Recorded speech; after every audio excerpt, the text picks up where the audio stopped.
Next day, Lucas woke up to the smell of coffee in the morning. He got up, washed up, and went down to join the others. Before he sat down, there were coffee and sandwiches already ready for him on the table. Emma was just as reliable as usual. He quickly finished the breakfast, and they made their way to the Awaken Center after that. "Lucas? Nice to see you again." Mandy greeted Lucas when she saw him with his teammates. The other Awakened in the lobby glanced over at them when they heard his name. Rex stood up straight and held his head up with all the attention. After rolling her eyes at Rex, Emma gave out smiles to the Awakened.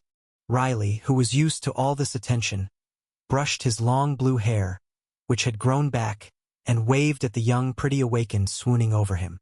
Only Haryanto and Lucas weren't that used to the attention. Haryanto shrugged his shoulders while Lucas just kept a straight face. Lucas gave Mandy a polite smile next and said, "We are here to see the director. Hold on a minute." Mandy checked the appointment status of Rodney, and when she saw that it was empty, she booked it for Lucas and his teammates. "Come with me." Mandy led them through the security gates and into the lifts. Ding. The lift gave out its dinging sound when it reached the floor where Rodney's office was. Lucas and the others proceeded ahead while Mandy went back down to the lobby herself. They were more than familiar with Rodney's office. "Knock. Who's that?" Rodney's voice boomed from behind the door. "It's me and the team," Riley replied. The door opened in the next moment. They entered through the door, and Rodney's secretary, who had opened the door, went out to prepare coffee for them. "Welcome back." Rodney stood up and greeted them. He took out a cigar, put it into his mouth, and lit it.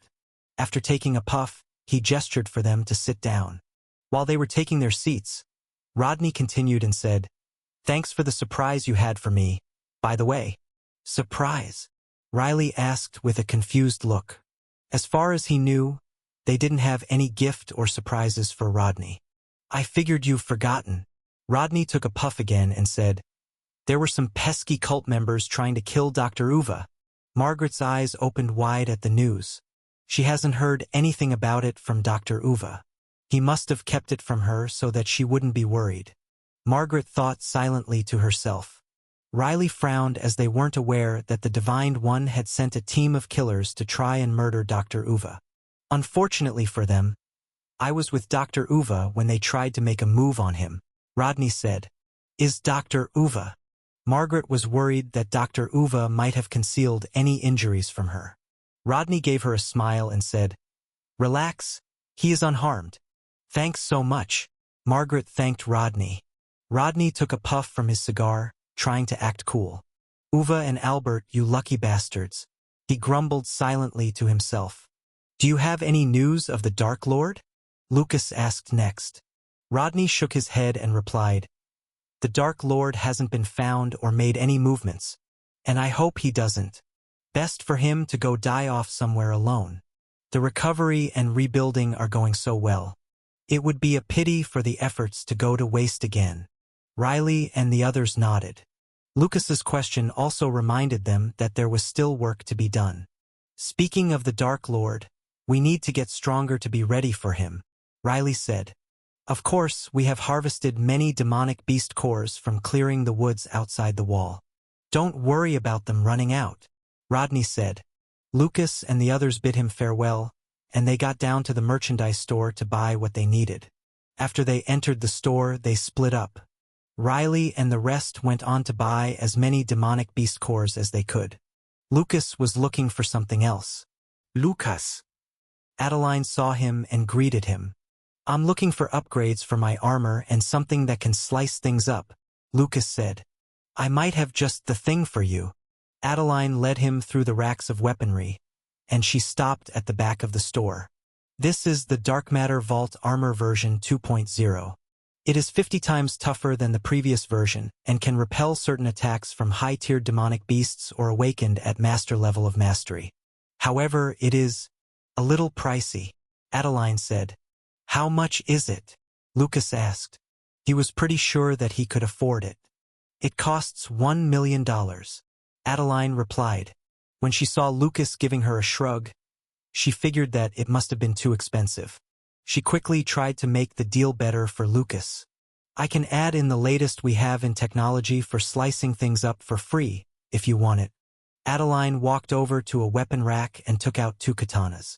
She handed them over to Lucas and said, "These are plasma katanas that could slice through the toughest high-tiered demonic beast. The downside of these is that, to power them, you'll need to use your energy for your abilities." Lucas nodded his head. It was actually perfect for him. Energy wasn't an issue for him with his physique level. "Fine. I'll take the dark matter vault armor," Lucas said and handed Adeline his card. "What?" Adeline didn't expect it to go so smoothly. She perked up and quickly processed his payment.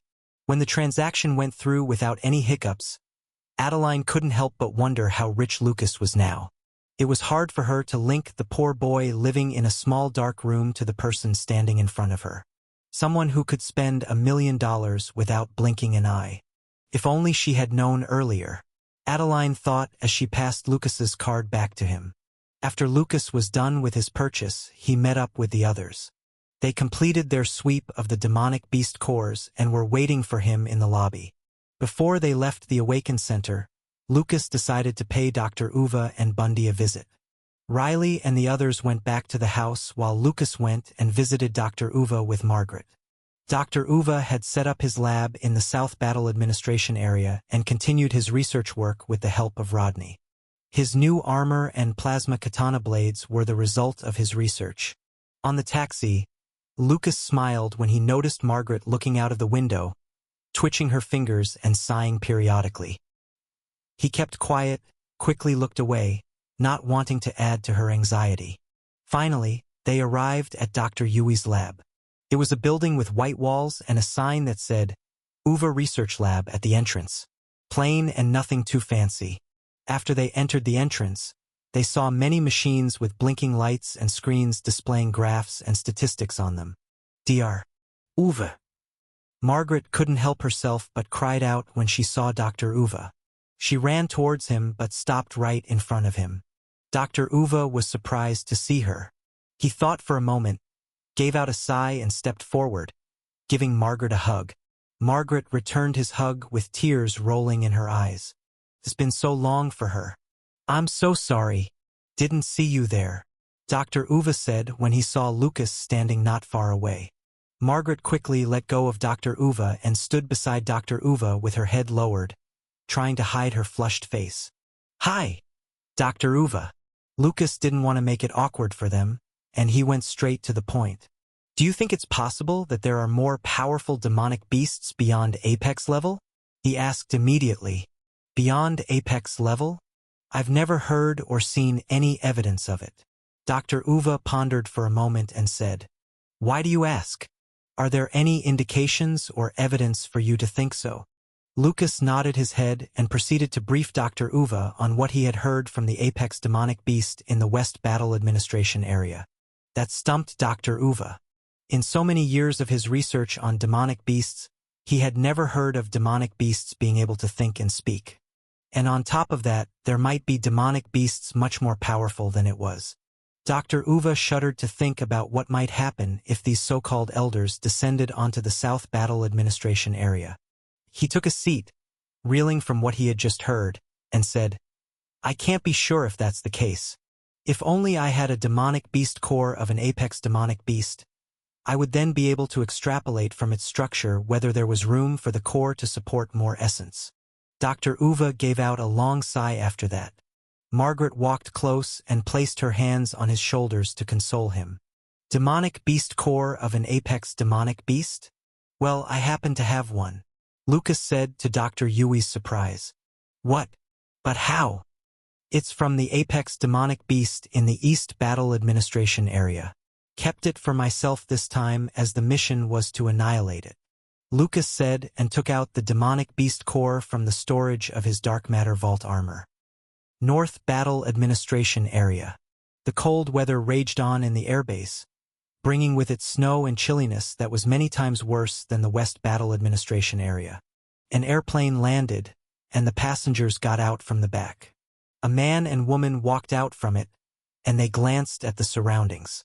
They were the Dark Lord and his secretary, Olivia. Their faces and looks were different now. The Dark Lord looked like an average businessman wearing a thick coat and a suit. Olivia wore a thick coat on top of her shirt and black skirt, typical of a secretary. Only her spectacles remained the same. The Dark Lord noticed that the security guards were all tense and on high alert. His information must have been correct. They must have been anxious about the First Awakened getting out of hibernation. The Dark Lord and his secretary walked up to the checkpoint. They handed over their IDs and waited. The soldiers checked in the system and waited. Beep. When the computer beeped that the ID was valid, the soldiers glanced at the Dark Lord and Olivia.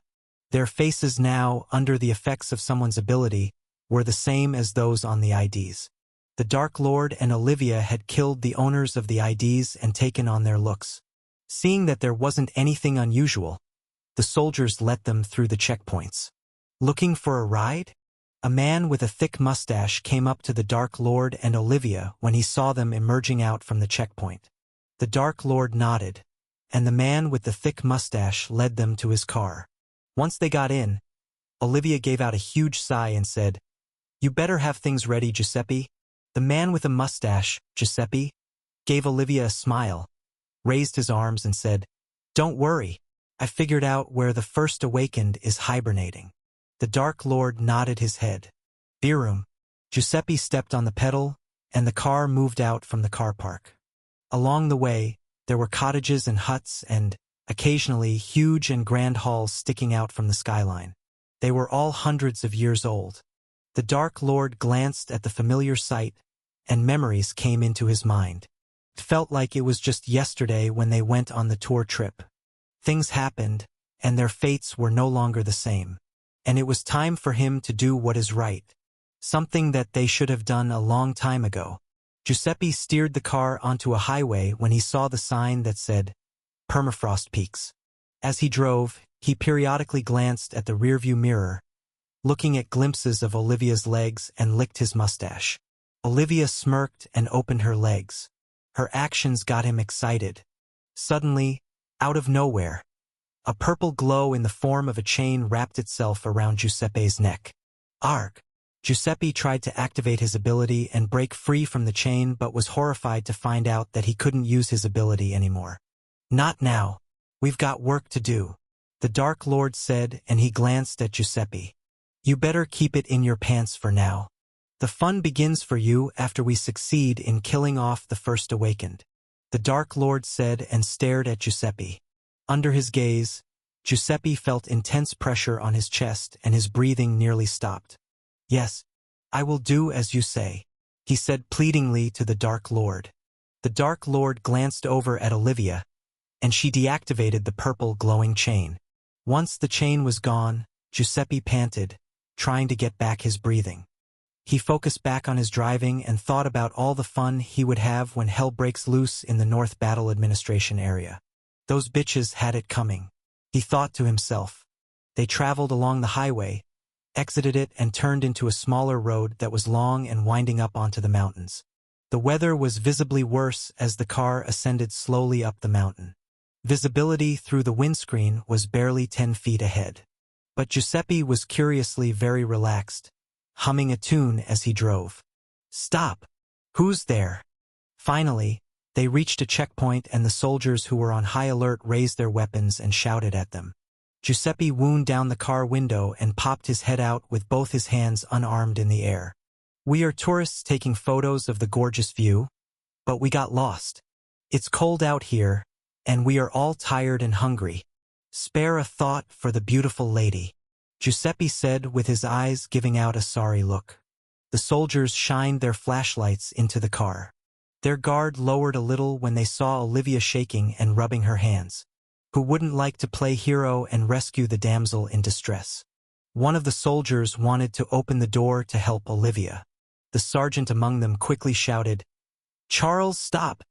There was only one road leading up the mountains. It was nearly impossible to get lost. These people aren't tourists. It was, however, too late for the soldier. The door had been opened. Purple glowing chains shot out towards the soldier who had opened it. The soldier tried to swing his rifle to the front but couldn't. The purple glowing chains wrapped themselves onto the soldier's limbs. Immediately, the soldier's face collapsed, with the flesh under the skin gone. It was the same for his body and limbs. Within an instant, the soldier was now like a mummified corpse. "Open fire and inform," the sergeant shouted, trying to command his soldiers. But before he could finish his sentence, warm blood had spurted out from his neck.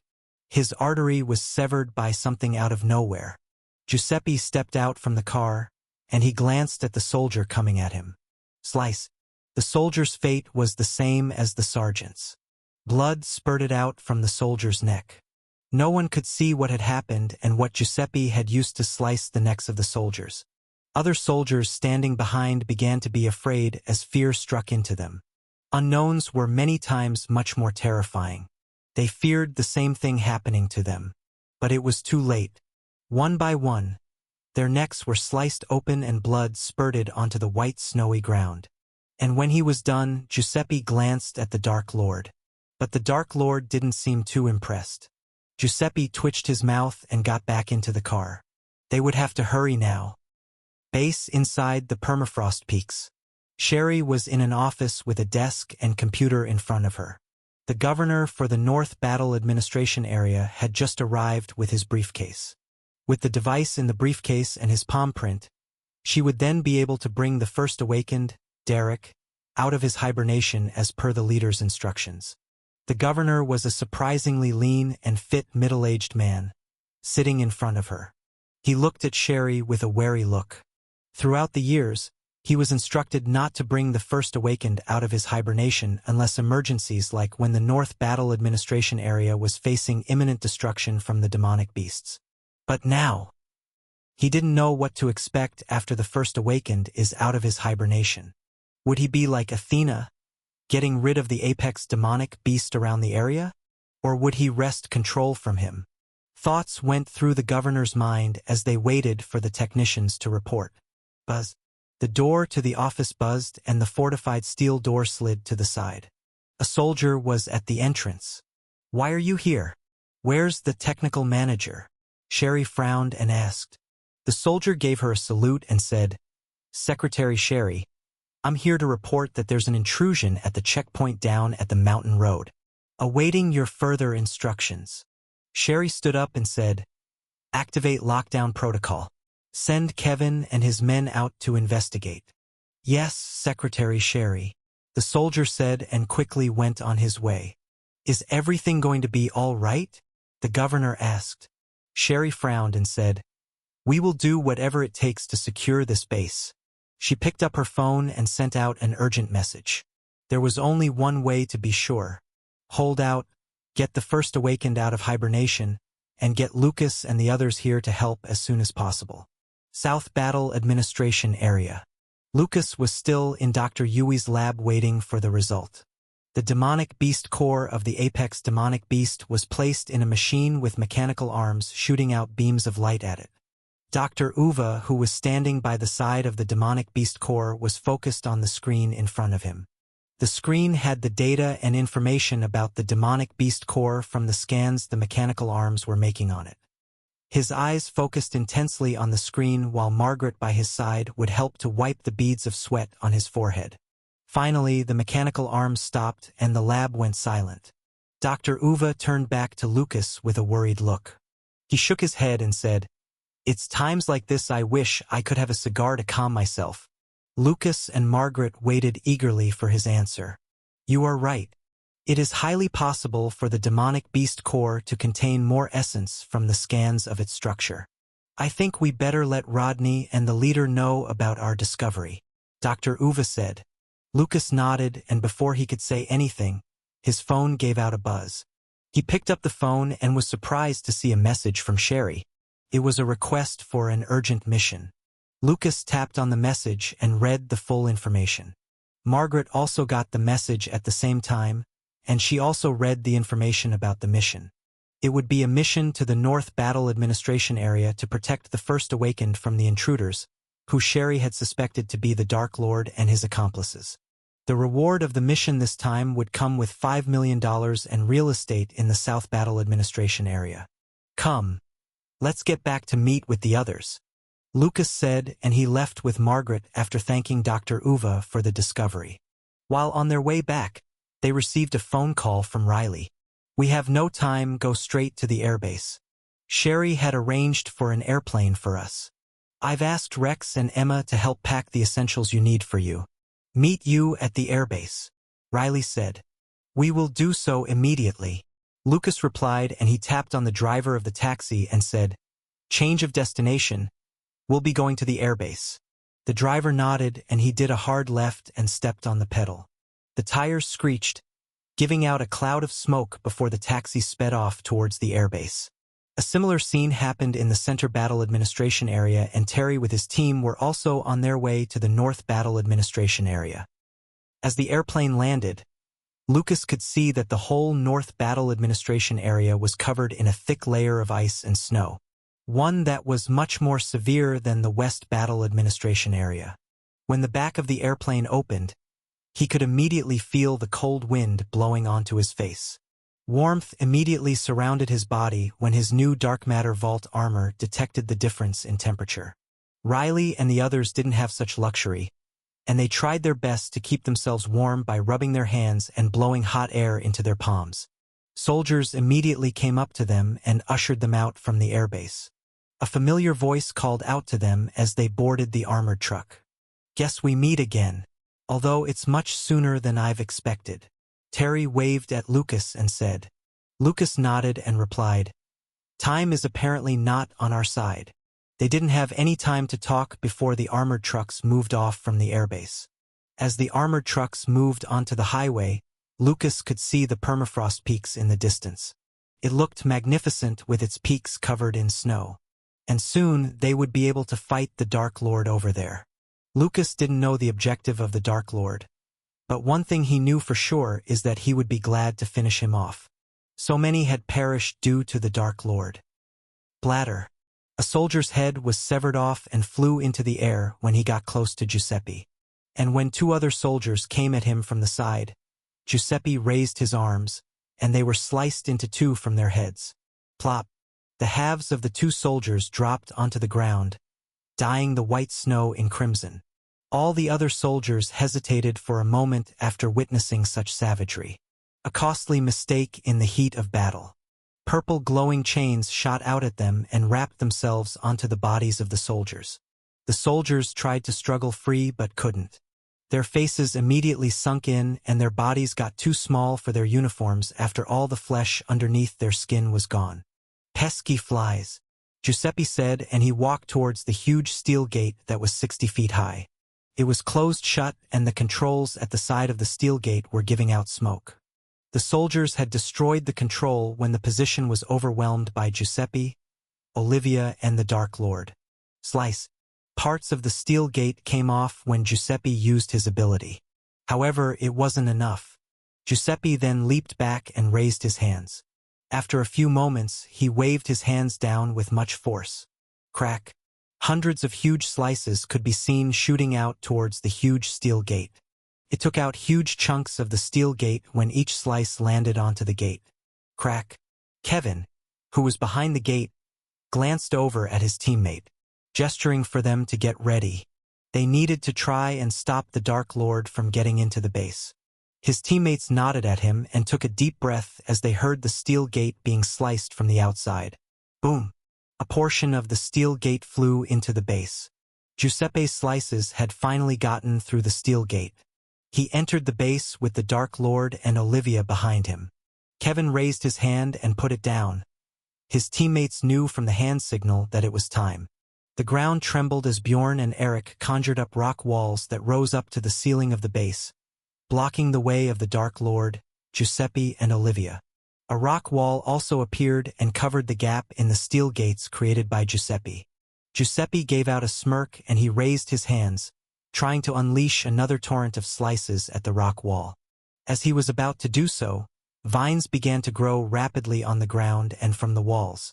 These vines filled up the space where the Dark Lord, Giuseppe, and Olivia were in. Some of the vines shot up and grabbed onto Giuseppe's hands, pulling his hands in different directions. I swear I'll cut you, pesky bitch, into a million pieces when I get my hands on you. Giuseppe cursed as he tried to break free from the vines. Nearby, Olivia and the Dark Lord were also busy with the vines. The vines attacked them but were stopped immediately by Olivia's purple glowing chains.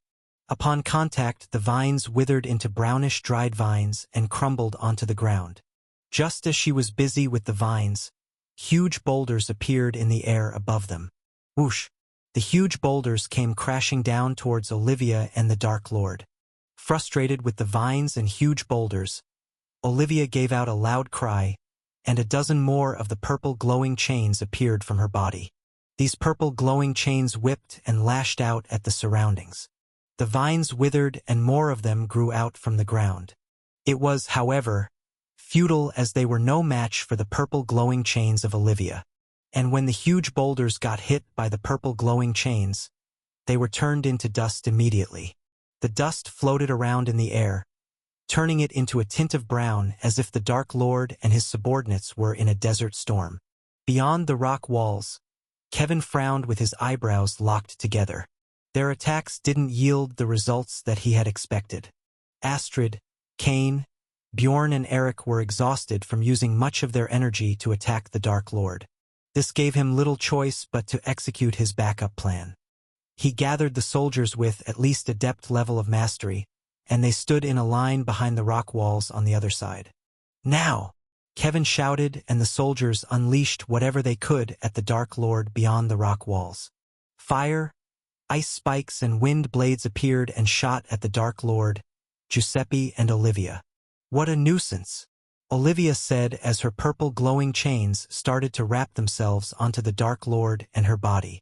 With their bodies covered in her purple glowing chains, they were impervious to the attacks that were unleashed by the soldiers. Giuseppe also got frustrated enough and he gave out a loud roar. The air surrounding him swirled, slicing everything that came into its path.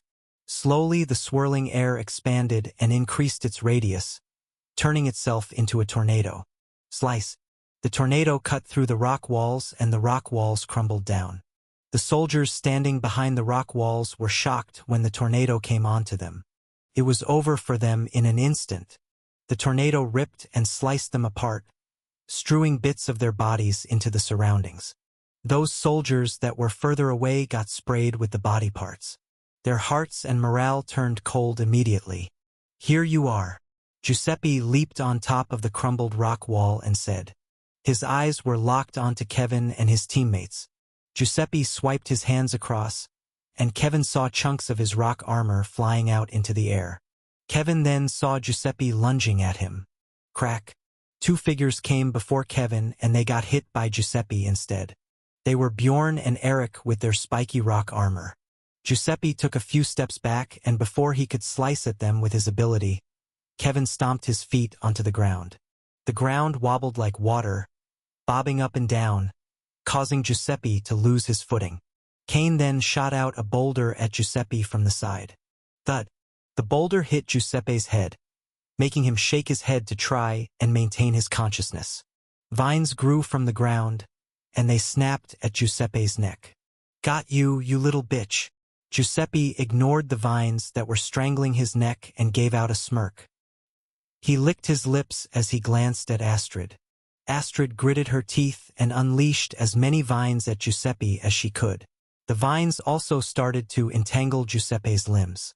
But Giuseppe was unfazed, and he took in a deep breath. When he gave out another loud roar, the air swirled around him, slicing the vines into pieces immediately. Cain quickly shot out boulders at Giuseppe. Boom! The boulders upon contact with the tornado which was forming turned into dust. Bjorn and Eric tried to lunge at Giuseppe, but they were sucked into the tornado when they got near. Bjorn! Eric! Kevin cried out loud, fearing the worst for them. Their spiky rock armor couldn't hold up in the tornado and they were shredded into pieces. And without the protection of the spiky rock armor, they too were sliced up into pieces by the tornado. Kevin's heart sank when he saw their blood rain down onto the ground. Tears rolled down from Astrid's eyes when she saw what had happened. Cain nearly knelt from the shock, but he quickly stopped himself. Memories of them going through missions went through their minds. Bjorn and Eric were quiet souls but were always dependable, protecting the others from harm with their spiky rock armor when the need arose, no matter how strong the enemies were. However, there was no time for sorrow. It was time for anger and revenge. Giuseppe, on the other hand, was oblivious to how they felt, and he walked towards Astrid, scanning her body from head to toe, giving out a disgusting smile as he did so. Astrid could feel the disgust from within her, and she raised her hands at Giuseppe. Vines shot out from her hands towards Giuseppe. But Giuseppe just smirked, and the vines were sliced into pieces. This time, however, the vines gave out a cloud of pollen after they were sliced up. Giuseppe didn't expect it, and he tried to leap away from the pollen. When he tried to do so, plants that looked like Venus flytraps grew out from the ground. They snapped onto Giuseppe's feet when he stepped onto them. "You bastard!" Giuseppe shouted, and he tried to pull his leg out from the Venus flytrap-like plant. He was able to do so, but to his horror, he saw that his pants were gone, dissolved by the sticky and corrosive liquid inside the Venus flytrap-like plant. His skin was also starting to peel off and the flesh of his leg was exposed. Giuseppe tried to unleash another one of his tornadoes, but Cain came lunging at him. Thud! Cain knocked Giuseppe onto the ground. Giuseppe tried to retaliate and swung his arm at Cain with an elbow. He missed, and he saw that Cain's body was now different. Cain was now made up of sand, and when Giuseppe's elbow got near, his body shifted away. After his elbow missed, Giuseppe unleashed his ability, and he tried to slice off Cain's head from his body. Thud! Some of the sand flew out from Cain's neck, but they latched back onto it immediately. Giuseppe knew that things were about to get tough. And he was right when the ground beneath him started to liquefy and he submerged into it like water. Giuseppe thrashed around like someone drowning. When his arms tried to grab onto the land nearby so that he could climb out from the ground, the arms splashed into the land, and he was not able to have any support for him to get out from the ground. Kevin gritted his teeth as he used his ability to trap Giuseppe in the ground. Revenge for Bjorn and Eric was near, he thought. Dark Lord, help! Giuseppe had no choice but to seek assistance from the Dark Lord. However, the Dark Lord didn't move but glanced over at Olivia. Olivia nodded reluctantly and gave out a TSK. She wasn't too keen to help someone like Giuseppe. But orders from the Dark Lord were like orders from God to her. She swung her arms at Giuseppe and the purple glowing chains shot at him. Cain tried to stop her, but the purple glowing chains went through his body made up of sand like cutting through butter. The purple glowing chains then wrapped themselves onto Giuseppe's wrist. Olivia twitched her mouth and gave a hard pull. Thud! The force from her pull yanked Giuseppe out from the liquid ground and threw him tumbling through the ground. "Can't you be gentle?" Giuseppe grunted as he tried to stand up on his feet. Olivia couldn't be bothered with him, and she lashed out her purple glowing chains at Cain. Cain's body disintegrated and dispersed into the air, dodging the purple glowing chains. The body then started to form back together as they came towards Olivia. Thud! When Cain appeared in front of Olivia, he gave out a punch at her, but his punch hit onto the purple glowing chains that had enveloped her. These purple glowing chains then shot out at Cain immediately. They tried to wrap around Cain's body but couldn't do so. Cain slipped through like a pile of sand. This annoyed Olivia greatly. She decided to change her target. The purple glowing chains ignored Cain, and they suddenly shot out at Astrid. Vines appeared trying to stop the purple glowing chains but couldn't. They withered upon contact with the purple glowing chains. If only Bjorn and Eric were still around, they would be trying to protect her from the purple glowing chains. Astrid couldn't help herself but think about it silently in her mind. Clank! The purple glowing chains wrapped onto Astrid's body, and they began to do their work. Astrid felt her energy draining away, and her face sank due to the flesh underneath her skin disappearing. Plop! She knelt onto the ground and fell flat on her face the next moment. Cain tried to stop Olivia using his ability. Sand from his body shot at Olivia, but it was stopped by her purple glowing chains. Upon seeing this, Kevin unleashed his ability at Olivia. The ground where Olivia was standing liquefied immediately, and she was submerged into it. Whoosh! Some of her purple glowing chains shot out at Kevin and he dodged to the side. Slice. Giuseppe unleashed a tornado at Kevin from afar. This forced Kevin to leap further away from Olivia. With Kevin distracted, the purple glowing chains of Olivia shot out and wrapped onto Giuseppe's body. Making use of Giuseppe, the purple glowing chains pulled, and Olivia was yanked out from the liquefied ground successfully. As she landed onto the ground, Venus flytrap-like plants grew and they tried to snap at Olivia when she landed onto them. Astrid smirked and her eyes slowly closed. That was the very last thing she could do to help. Kevin saw what happened and he gave out a cry. His mind was now filled with anger and revenge. He stomped onto the ground, causing huge waves that were formed by the ground, going towards the Dark Lord, Giuseppe, and Olivia. It was like a tsunami, and they had to brace themselves for it. Cain, using his ability, disintegrated his body made up of sand, dispersed into the air and appeared next to Kevin. He couldn't sustain his form in sand any longer. Both of them were already low on energy. As the waves made of the ground crashed onto Giuseppe, he enveloped himself in a cocoon made up of swirling air. Olivia used her purple glowing chains to engulf herself and the Dark Lord with them. When the waves subsided, the Dark Lord, Giuseppe, and Olivia were still standing. Giuseppe smirked and he walked towards Cain and Kevin. It was payback time for all of their nuisance. Slice. Blood spewed into the air as cuts appeared on the bodies of Cain and Kevin. Arg! Cain cried out in pain as he tried to get close to Giuseppe. His body swayed from left to right, trying to dodge the invisible blades that Giuseppe was unleashing at him. It was not of much use. Cain was too tired and moving slowly. As he bled profusely all over his body, Cain turned his head back, glanced at Kevin and mouthed the words, "Run!" Kevin shook his head, and he pulled the ground with his hands like a rug. His pull made the ground shift and Giuseppe stumbled a few steps before regaining his footing. Cain also fell, but he was held by Kevin. He tried to struggle from Kevin's grip. "Fall back to the next position and fight there. We shall not let them die in vain," Kevin said to Cain. Even though Kevin was also filled with rage and anger over the death of his friends and teammates, he still had the mind to try and fight where it was more advantageous to them. Cain stopped his struggling and he nodded his head. Just as Giuseppe was about to unleash his attacks at them, Kevin lunged to the side and pressed a red button that was on a control panel. Boom! Immediately, the tunnel shook, and another steel gate dropped from the ceiling. And in the nick of time, the steel gate blocked the invisible blades from Giuseppe that were coming towards Kevin and Cain. Soldiers who were stationed deeper in the tunnel came up to Kevin and Cain in an armored car and helped them into it. They quickly drove off deeper into the tunnel while the healing soldiers tried to do whatever they could to heal the wounds of Kevin and Cain. Cowards! Giuseppe, who was with the Dark Lord and Olivia behind the steel gate, said and spat on the ground.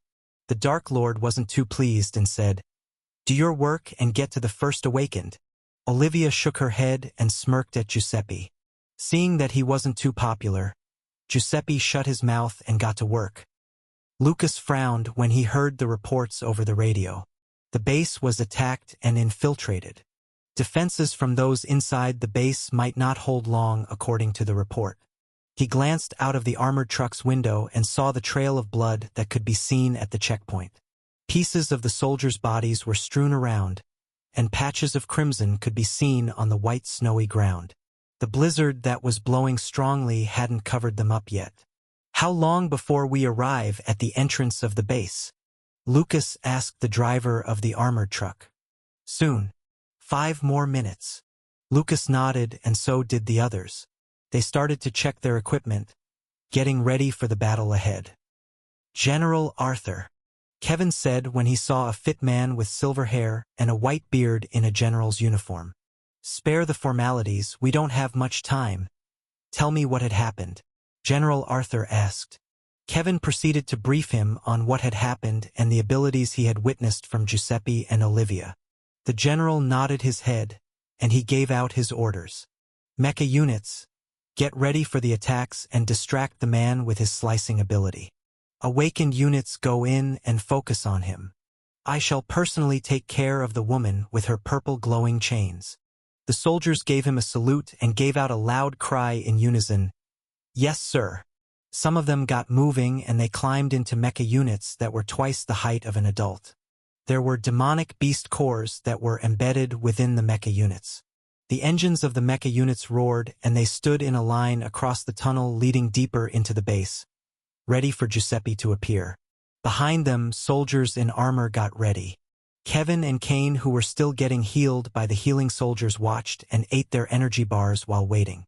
They would join in the battle the moment they could. It didn't take long before they saw that familiar face again. Giuseppe raised his hand and pointed at them. "I see you there. And what do we have here?" He glanced at the row of mecha units in front of him. The soldiers inside the mecha units ignored him. They were getting ready, and the demonic beast cores that were embedded in the mecha units started to give off a glow. "Attack!" General Arthur shouted when he felt that it was time. Clank. The mecha units moved toward Giuseppe and tried to encircle him. Boosters on the back of the mecha units helped with their movements, and their speed was faster than anyone would expect. "New toys, eh?" Giuseppe tilted his head and cracked his knuckles. He raised his hands and unleashed his ability at one of the mecha units coming at him. Thud. To his surprise, an amber glow appeared and engulfed the mecha unit, blocking his invisible blades.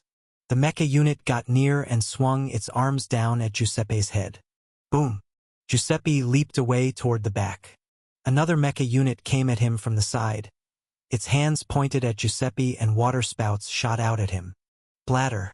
The water spout caught some of Giuseppe's right shoulder and sliced it off. Blood and flesh splattered out from his right shoulder. This got Kevin and Kane standing up again. If only they could go and rip his head off. They thought to themselves, wanting to avenge Astrid, Bjorn and Eric. But their energy was still low, and they would have to wait a few minutes before they could join in the battle. "Damn you!" Giuseppe shouted, and he unleashed his ability at the mecha unit that had caught him with the water spouts. Thud.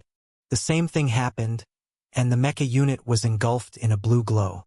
Olivia glanced at the Dark Lord and knew that it was best for her to help Giuseppe. Clank. Purple glowing chains extended out from her body. Olivia wanted to unleash her purple glowing chains at one of the mecha units, but a shadow came at her before she could do so. It was General Arthur. His body was now shiny in a metallic form.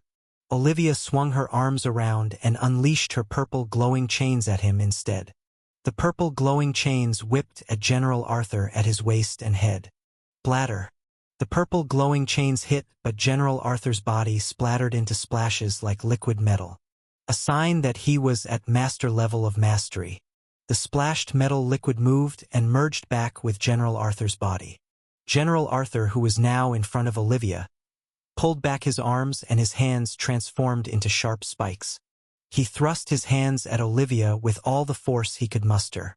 Clank.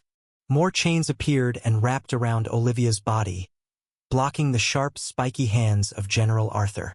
The chains moved and shot out at General Arthur's body immediately. Splash.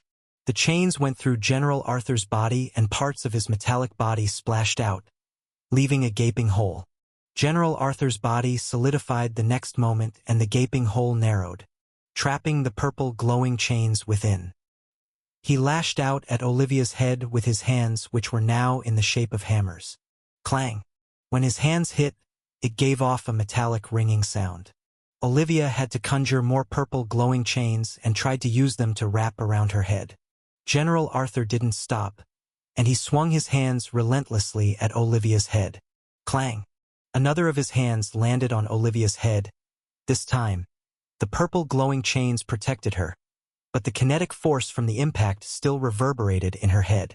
She knew that she couldn't be on the back foot and had to take the initiative. D. Olivia cried out, and more purple glowing chains shot out from her body at General Arthur. Splash. The same thing happened, and parts of General Arthur's body splashed onto the ground and merged back. But Olivia gave off a smirk and said, "You think that's all I got for my ability?" General Arthur frowned at what he heard. Meanwhile, Giuseppe was trying his best to get away from the mecha units. All his attacks were blocked by the glow that engulfed the mecha units. One of the mecha units was coming at him from behind, and lava sprayed out from the mecha unit's hands at Giuseppe. Giuseppe tried to dodge but was hit by wind blades from the side from another mecha unit. Frustrated, Giuseppe gave out a loud roar and the air surrounding him started to swirl. A tornado slowly formed and started to slice everything that was coming toward him. The tornado then increased its size and radiated outwards, slicing at everything that was in its path of destruction. Thud. Glows of different colors engulfed the mecha units. But the tornado didn't stop, and it kept slicing at the protective glow. Soon, the demonic beast cores powering the mecha units became dim, and the protective glow of the mecha units also began to dim. Boom! Finally, one of the mecha unit's demonic beast cores were exhausted and the protective glow cracked. The mecha unit was immediately sliced into pieces by the tornado. Seeing this, the other mecha units leaped away from the tornado. Go and swap out the demonic beast cores. One of the awakened units who was behind the mecha units shouted. The mecha units did so and they moved to an area where there were huge pods. Mechanical arms then started moving and removed the demonic beast cores from the mecha units. New demonic beast cores were later put into the mecha units. Giuseppe saw this and he knew that he had to stop them. He wanted to lunge at the pods, but he was blocked by an ice wall that had risen from the ground.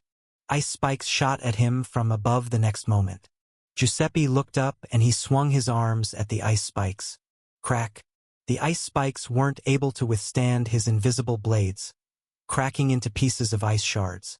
Giuseppe then felt something grabbing onto his legs and he saw vines wrapping themselves around them. TSK, these again. Giuseppe recalled how Astrid had tried to stop him, and he couldn't help but grumble. It was a pity that he couldn't savor her, and she chose death instead of a fun time with him. Giuseppe tried to raise his legs and rip out the vines but couldn't. He had no choice but to wave his hands down and the vines were sliced into pieces by his ability immediately. Boulders came at him next, and he unleashed his ability at them. Upon contact, the boulders were sliced into pieces. Is that all you got? Giuseppe taunted the awakened units. The awakened units glanced at each other, not really sure of what to do next as they'd given all that they could muster at Giuseppe. Get out of the way! Someone shouted from behind and they split in the middle, letting him through. It was Cain in his sand form. He lunged at Giuseppe with his shoulder. Slice!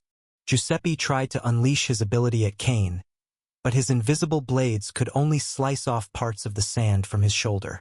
And before he could react, Cain was already in front of him. Thud! Giuseppe was knocked down onto the ground by Cain. Cain gritted his teeth and smashed down at Giuseppe's head with his fists. Slice! Giuseppe unleashed his ability, and it sliced Cain's fists off his wrists. Cain's hands dropped onto Giuseppe's body, and they turned into a pile of sand. Ignoring what had happened, Cain used his arms instead to try and hit Giuseppe's head. Thud! Unfortunately, Giuseppe tilted his head and Cain's arms hit the ground instead. In the next moment, Giuseppe raised his hands and aimed them at Cain's head. He gave off a smirk at Cain and said, "Remember that girl with all the vines?" Giuseppe tried to anger Cain and make him lose his mind. But to his astonishment, Cain smirked back at him. Giuseppe didn't know why Cain was smirking when Cain was a few moments away from being decapitated by his ability. He ignored the doubts in his mind and tried to unleash his ability onto Cain's neck to sever Cain's head. Arg! Sand that was from Cain's hands had moved onto Giuseppe's head. The sand started to get into Giuseppe's mouth and nose, making him unable to breathe. As more sand got into his mouth, Giuseppe's natural response kicked in, and he gagged from the sand. Cain raised his arms and started bashing down at Giuseppe. Thud! With every blow, Giuseppe's face got swollen bit by bit. Parts of the skin and flesh were also ripped off from Cain's blows. Blood started pooling on the ground beneath Giuseppe. Splash! General Arthur's body splashed out in all directions when Olivia's purple glowing chain emitted a bright flash of purple glow, latching onto his body. It had started to suck up the energy from General Arthur, and he had to get away from it. Olivia cursed when she saw that General Arthur was not sprawled on the ground. Frustrated, She swung her purple glowing chains at the puddle of metallic liquid in front of her. Thud! Her purple glowing chains hit the ground, creating a small crater. However, the puddle of metallic liquid had moved and advanced towards her. The other puddles of metallic liquid also did the same and encircled Olivia. Thud! Suddenly, the puddles of metallic liquid darted onto the body and face of Olivia. And once they latched onto her body and face, the puddles of metallic liquid started to solidify. After the metallic liquid had hardened, it started to tighten, strangling Olivia slowly. It seemed that the tide had turned, and victory was near. The mecha units that had completed changing their depleted demonic beast cores joined in the battle. Their demonic beast cores started to glow when they got ready to unleash their attacks at Giuseppe and Olivia. However, they weren't able to do so. The Dark Lord finally made his move. Boom! A shimmer of darkness came at the mecha units. And once the shimmer of darkness went past the mecha units, they started to erupt in fire and smoke. The soldiers in the mecha units frantically pressed the emergency eject button to get out of the mecha unit. But they were surprised when they saw their blood spurt out onto the control panel in front of them. The Dark Lord turned and lunged at Cain next. Boom! Cain felt a tremendous force come at him from the side, but it was too fast for him to react. The Dark Lord's attack landed and Cain tumbled across the ground. Before Cain could get up, the Dark Lord raised his hands and unleashed a dark glow at Cain. Cain tried to make use of his form to dodge away from the dark glow but couldn't. The dark glow had touched his feet. Immediately, Cain felt his ability going away and his sand form was gone, turning back into his normal human form. The Dark Lord then pulled back the dark glow, ripping out a yellow glow from Cain's body. To Cain's horror, when he tried to use his ability again now that the dark glow was gone, he couldn't. A horrific realization came to him. The yellow glow was the ability within him, and it was now ripped out from his body by the Dark Lord. The Dark Lord didn't waste any time, and he lunged at Cain. Splash! He lost his footing before he could do so, and he was submerged into the ground the next moment. Kevin had used his ability to do so. A huge boulder appeared in the air, and it came down at the Dark Lord. Boom! The Dark Lord was calm unlike the others, with his body submerged in the ground. He looked up and punched at the huge boulder, blowing it into smithereens. D. Kevin came at the Dark Lord, giving a kick at the Dark Lord's head. The Dark Lord submerged himself fully into the ground, dodging the kick. When the Dark Lord appeared out from the ground again, a dark glow darted onto Kevin's leg. Plop! The rock armor covering Kevin's body immediately dropped to the ground.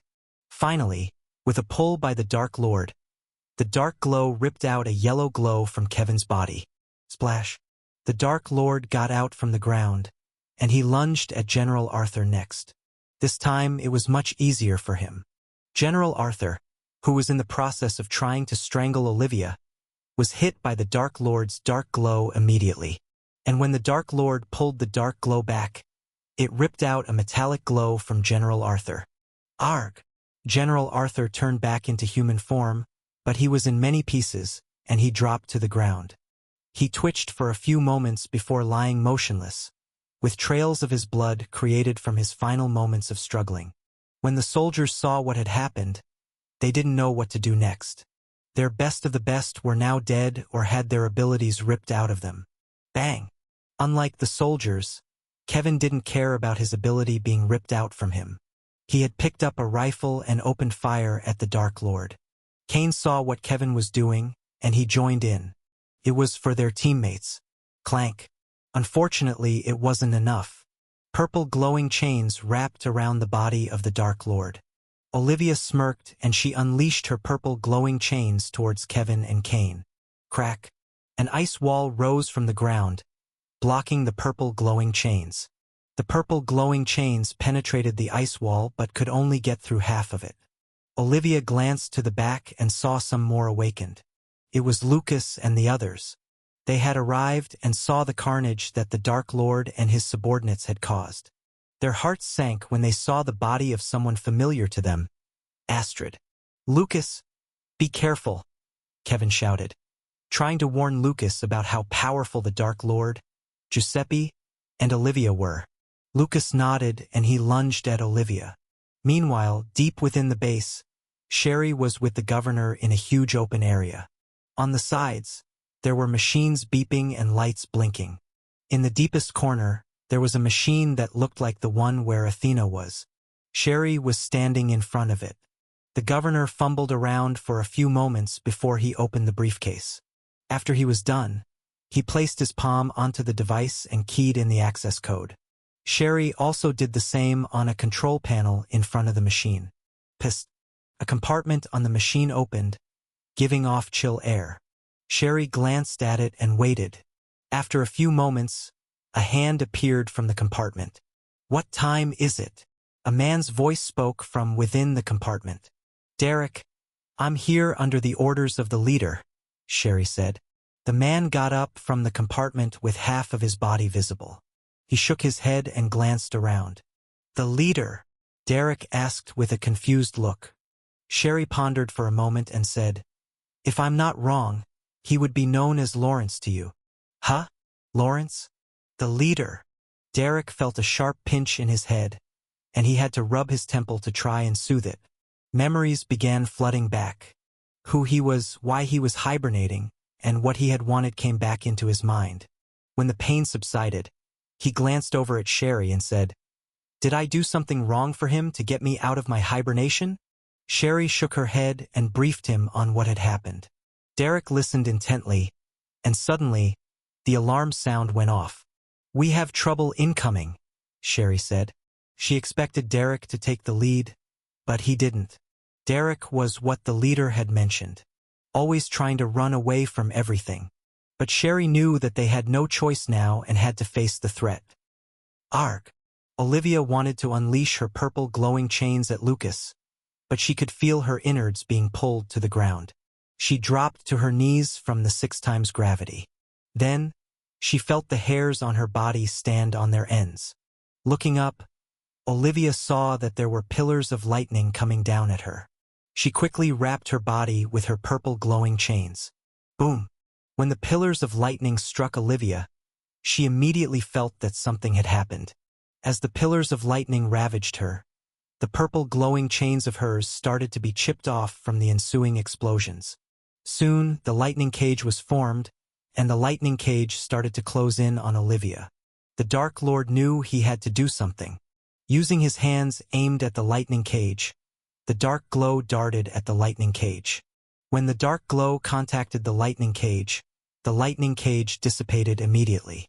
Olivia took the opportunity and tried to unleash her purple glowing chains at Lucas.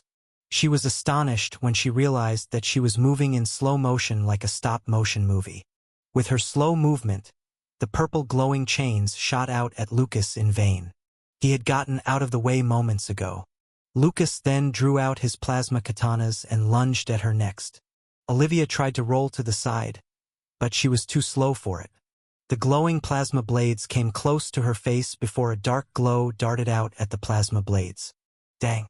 The force from the impact swung the blades to the side.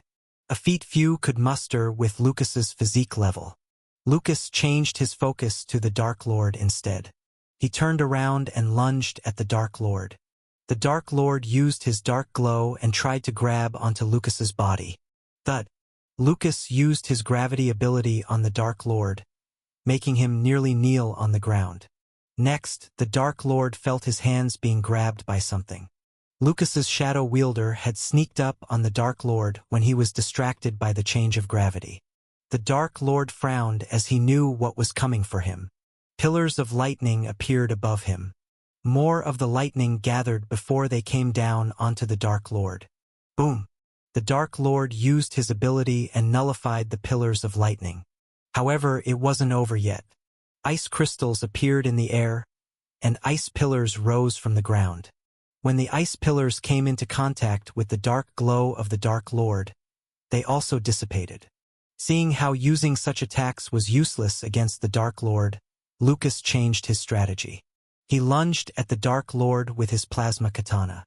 When he got near the Dark Lord, he swung them at the Dark Lord's neck. Thud! The Dark Lord raised his arms to stop the blades, and the blades went through the dark glow and hit the arms of the Dark Lord. And to the Dark Lord's surprise, Lucas let go of his hands from the katana's handles. He pulled back his arms and gave a right hook at the Dark Lord's head. Boom! As Lucas's punch broke through the air, it gave out a loud boom.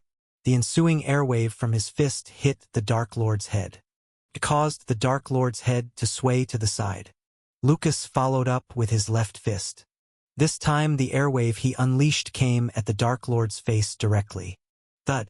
The Dark Lord's head was knocked back, and he dropped to the ground.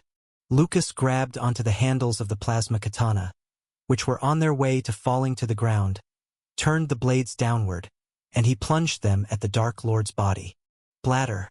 The blades of the plasma katana plunged through the Dark Lord's chest. Lucas's hunch was right. The Dark Lord's dark glow wasn't immune to physical attacks. He mustered his strength, and he tried to pull the plasma katanas to the side to slice the Dark Lord's chest open. The Dark Lord gave out a grunt from the pain, and he kicked at the ground. This let him slide a few feet away from Lucas.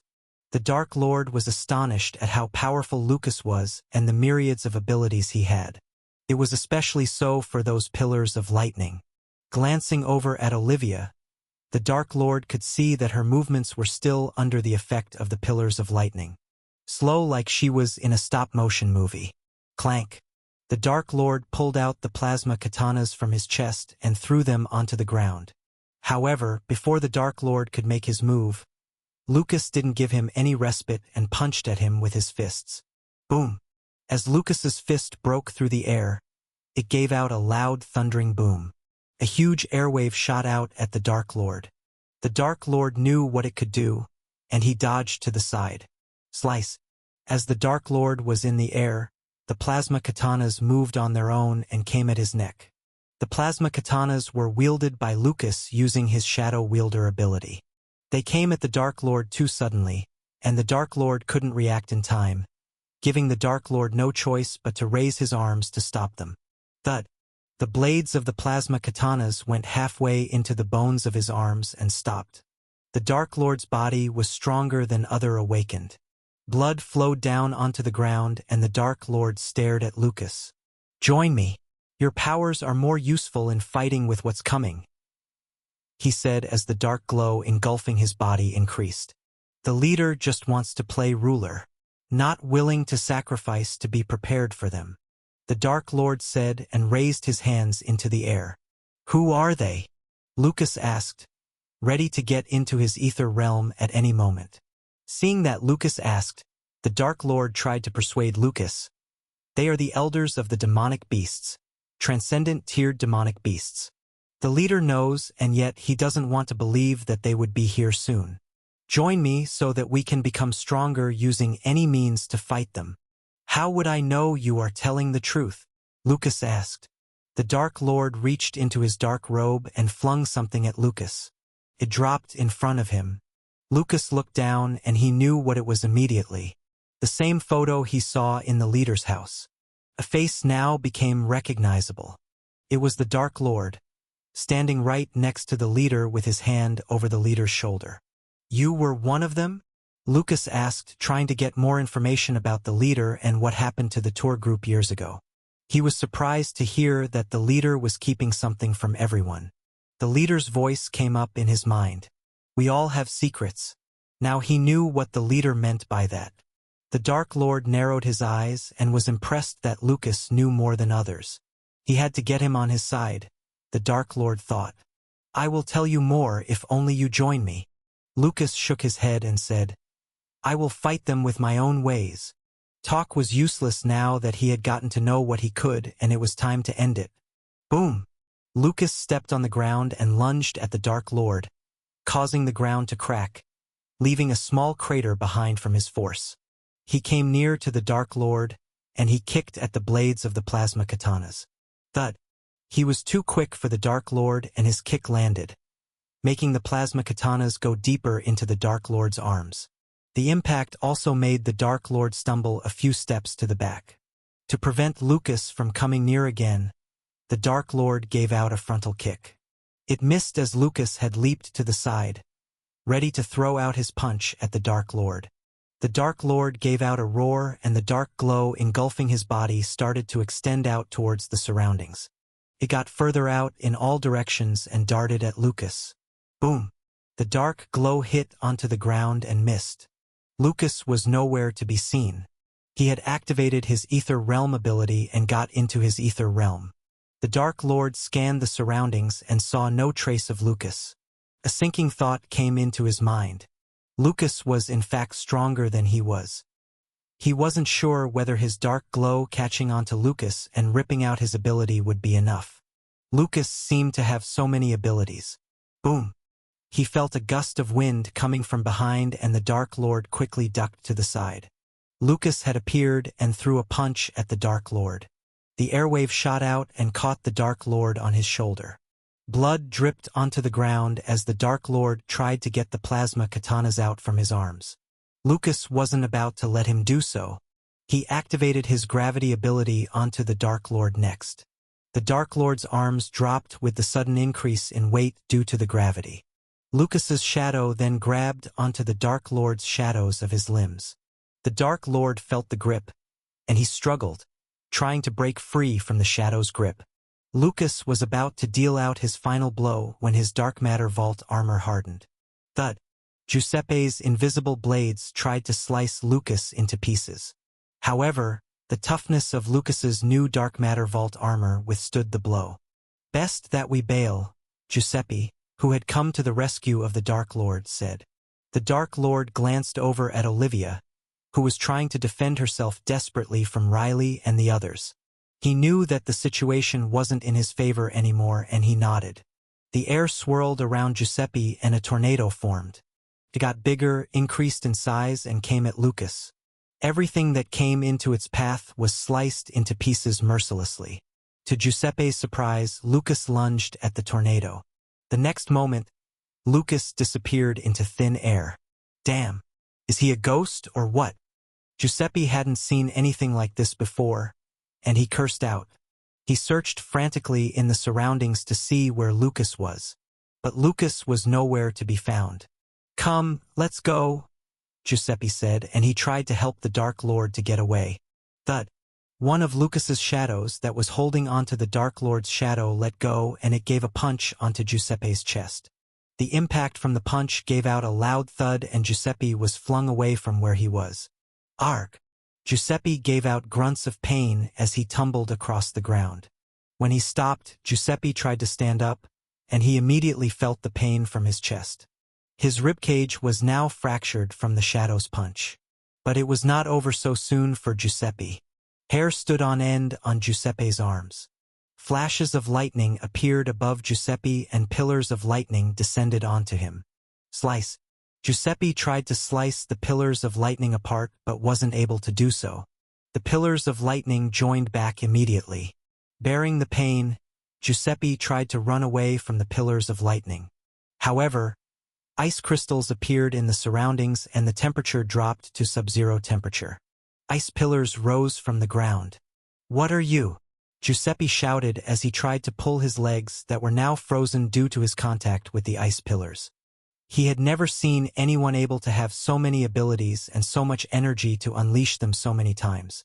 If it was other awakened, they would have been exhausted by now. Giuseppe got no answer, and the pillars of lightning struck onto him. Instantly, Giuseppe's movements got slow like Olivia. All he could do now was watch his frozen body being devastated by the pillars of lightning. It ripped his frozen body into small pieces as it ravaged through with the lightning. Soon, all that Giuseppe could see was a total blank in his mind. A familiar sound erupted in Lucas's mind. Ding! Slaughter points plus 1,500. Current slaughter points 21600/80,000. Host level 8. Current abilities 8. Lucas then turned his focus back to the Dark Lord. The Dark Lord was still struggling to get away from Lucas's hold. "Derek, help me!" Suddenly, the Dark Lord called out to someone. Lucas glanced in the direction where the Dark Lord was calling out. Sherry had appeared with another man by her side. The man looked confused and worried. He covered his mouth when he saw the carnage that was around him. Bodies of soldiers, blood and innards with destroyed mecha units were all over in the surroundings. Derek, it's me, Matthew. Remember how I always protected you from Lawrence's bullying? Come and help me. The Dark Lord saw Derek's reaction, and he shouted again. Derek glanced back and forth at the Dark Lord and Sherry. His mind was in a mess by what he had seen. Matthew and Lawrence were good friends with him, and Matthew had indeed always helped him whenever Lawrence tried to make him man up. What had happened between the two of them? Derek didn't know and was confused. If only they had never gone on the tour, none of this would have happened. All that Derek wanted to do now was to go back to hibernation, getting away from everything. But the Dark Lord wasn't about to let him do so. Derek, look at me, see these wounds. The Dark Lord swung his arms around as he couldn't raise them, causing more of his blood to spurt out. Derek flinched from the sight. He closed his eyes, raised his hand and pointed it in the direction of the Dark Lord. Sherry cried out and shouted, "No! He is not the same Matthew that you knew anymore." Simultaneously, she tried to use her ability on Derek. But she realized that she wasn't able to do so. The powers of the First Awakened were too much for her. Lucas frowned and he tried to pull the Dark Lord away from where he was. It was a tad too late. A blinding flash of white glow filled the huge open area. Miraculously, everyone felt their energy come back into them. Wounds they had closed immediately. Fractured bones also grew back in an instant. The healing powers of Derek made him feel like God to the other Awakened. Margaret's SSS level healing also paled in comparison. With his energy and wounds healed, the Dark Lord finally broke free from Lucas's grip on the Dark Lord with his shadows. Boom! The Dark Lord didn't hesitate and lunged at Derek. Why? Derek was confused when he saw the Dark Lord coming at him. He couldn't comprehend what he was witnessing. Sherry tried to use her ability on the Dark Lord but was also unsuccessful. Thud! The Dark Lord was knocked to his side by something. It was Lucas's shadows that had separated from him and split into two. Frustrated, the Dark Lord unleashed his dark glow at Derek. This time, Sherry pulled Derek away without hesitation. The dark glow brushed past Derek's face as it missed, making Derek know that he had to do something. This Matthew standing in front of him was indeed different from the one he knew before. But what could he do? Derek thought to himself. A dark glow came at him again. Derek held onto Sherry and leaped away. Yeah, run away, that's all you know. Help me fight them. This time we have no other choice. The Dark Lord stretched out his hands at Derek. Derek hesitated for a moment and shook his head. Matthew would never taunt me, he said, and leaped further away with Sherry.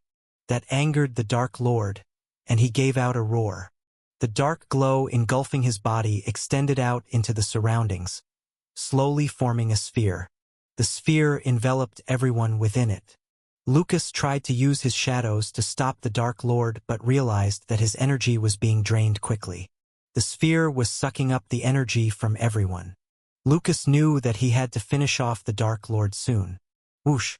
He used his shadow and flung the plasma katanas at the Dark Lord. The Dark Lord swung his arms and deflected them away. Thud! Lucas followed up with a left hook to the Dark Lord's head. The airwave from his fist caused the Dark Lord's head to sway to the side from the impact. Lucas then held his hands up in the air and the plasma katanas came into his hands. His shadows had helped to pick up the plasma katanas. Whoosh! The plasma katanas came down at the Dark Lord's shoulders from both sides.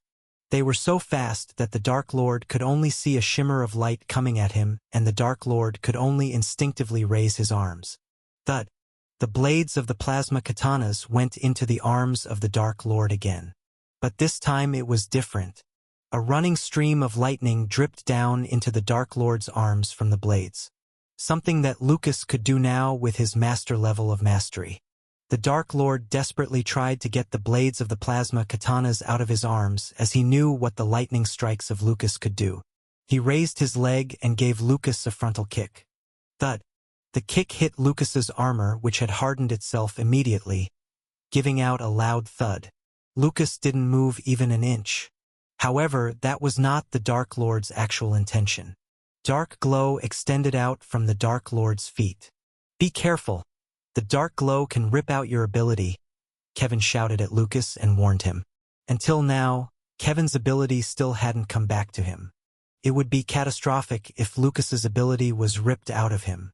Lucas quickly activated his Ether Realm ability next. The dark glow from the Dark Lord's feet missed and it darted out into the empty air. Clank! The Dark Lord managed to pull out the plasma katanas before the droplets of lightning got into contact with his wounds. He glanced around in the surroundings trying to see where Lucas was.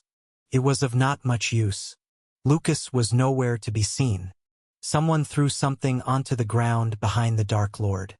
The sound startled the Dark Lord, and he turned around and unleashed the dark glow at whoever made the sound.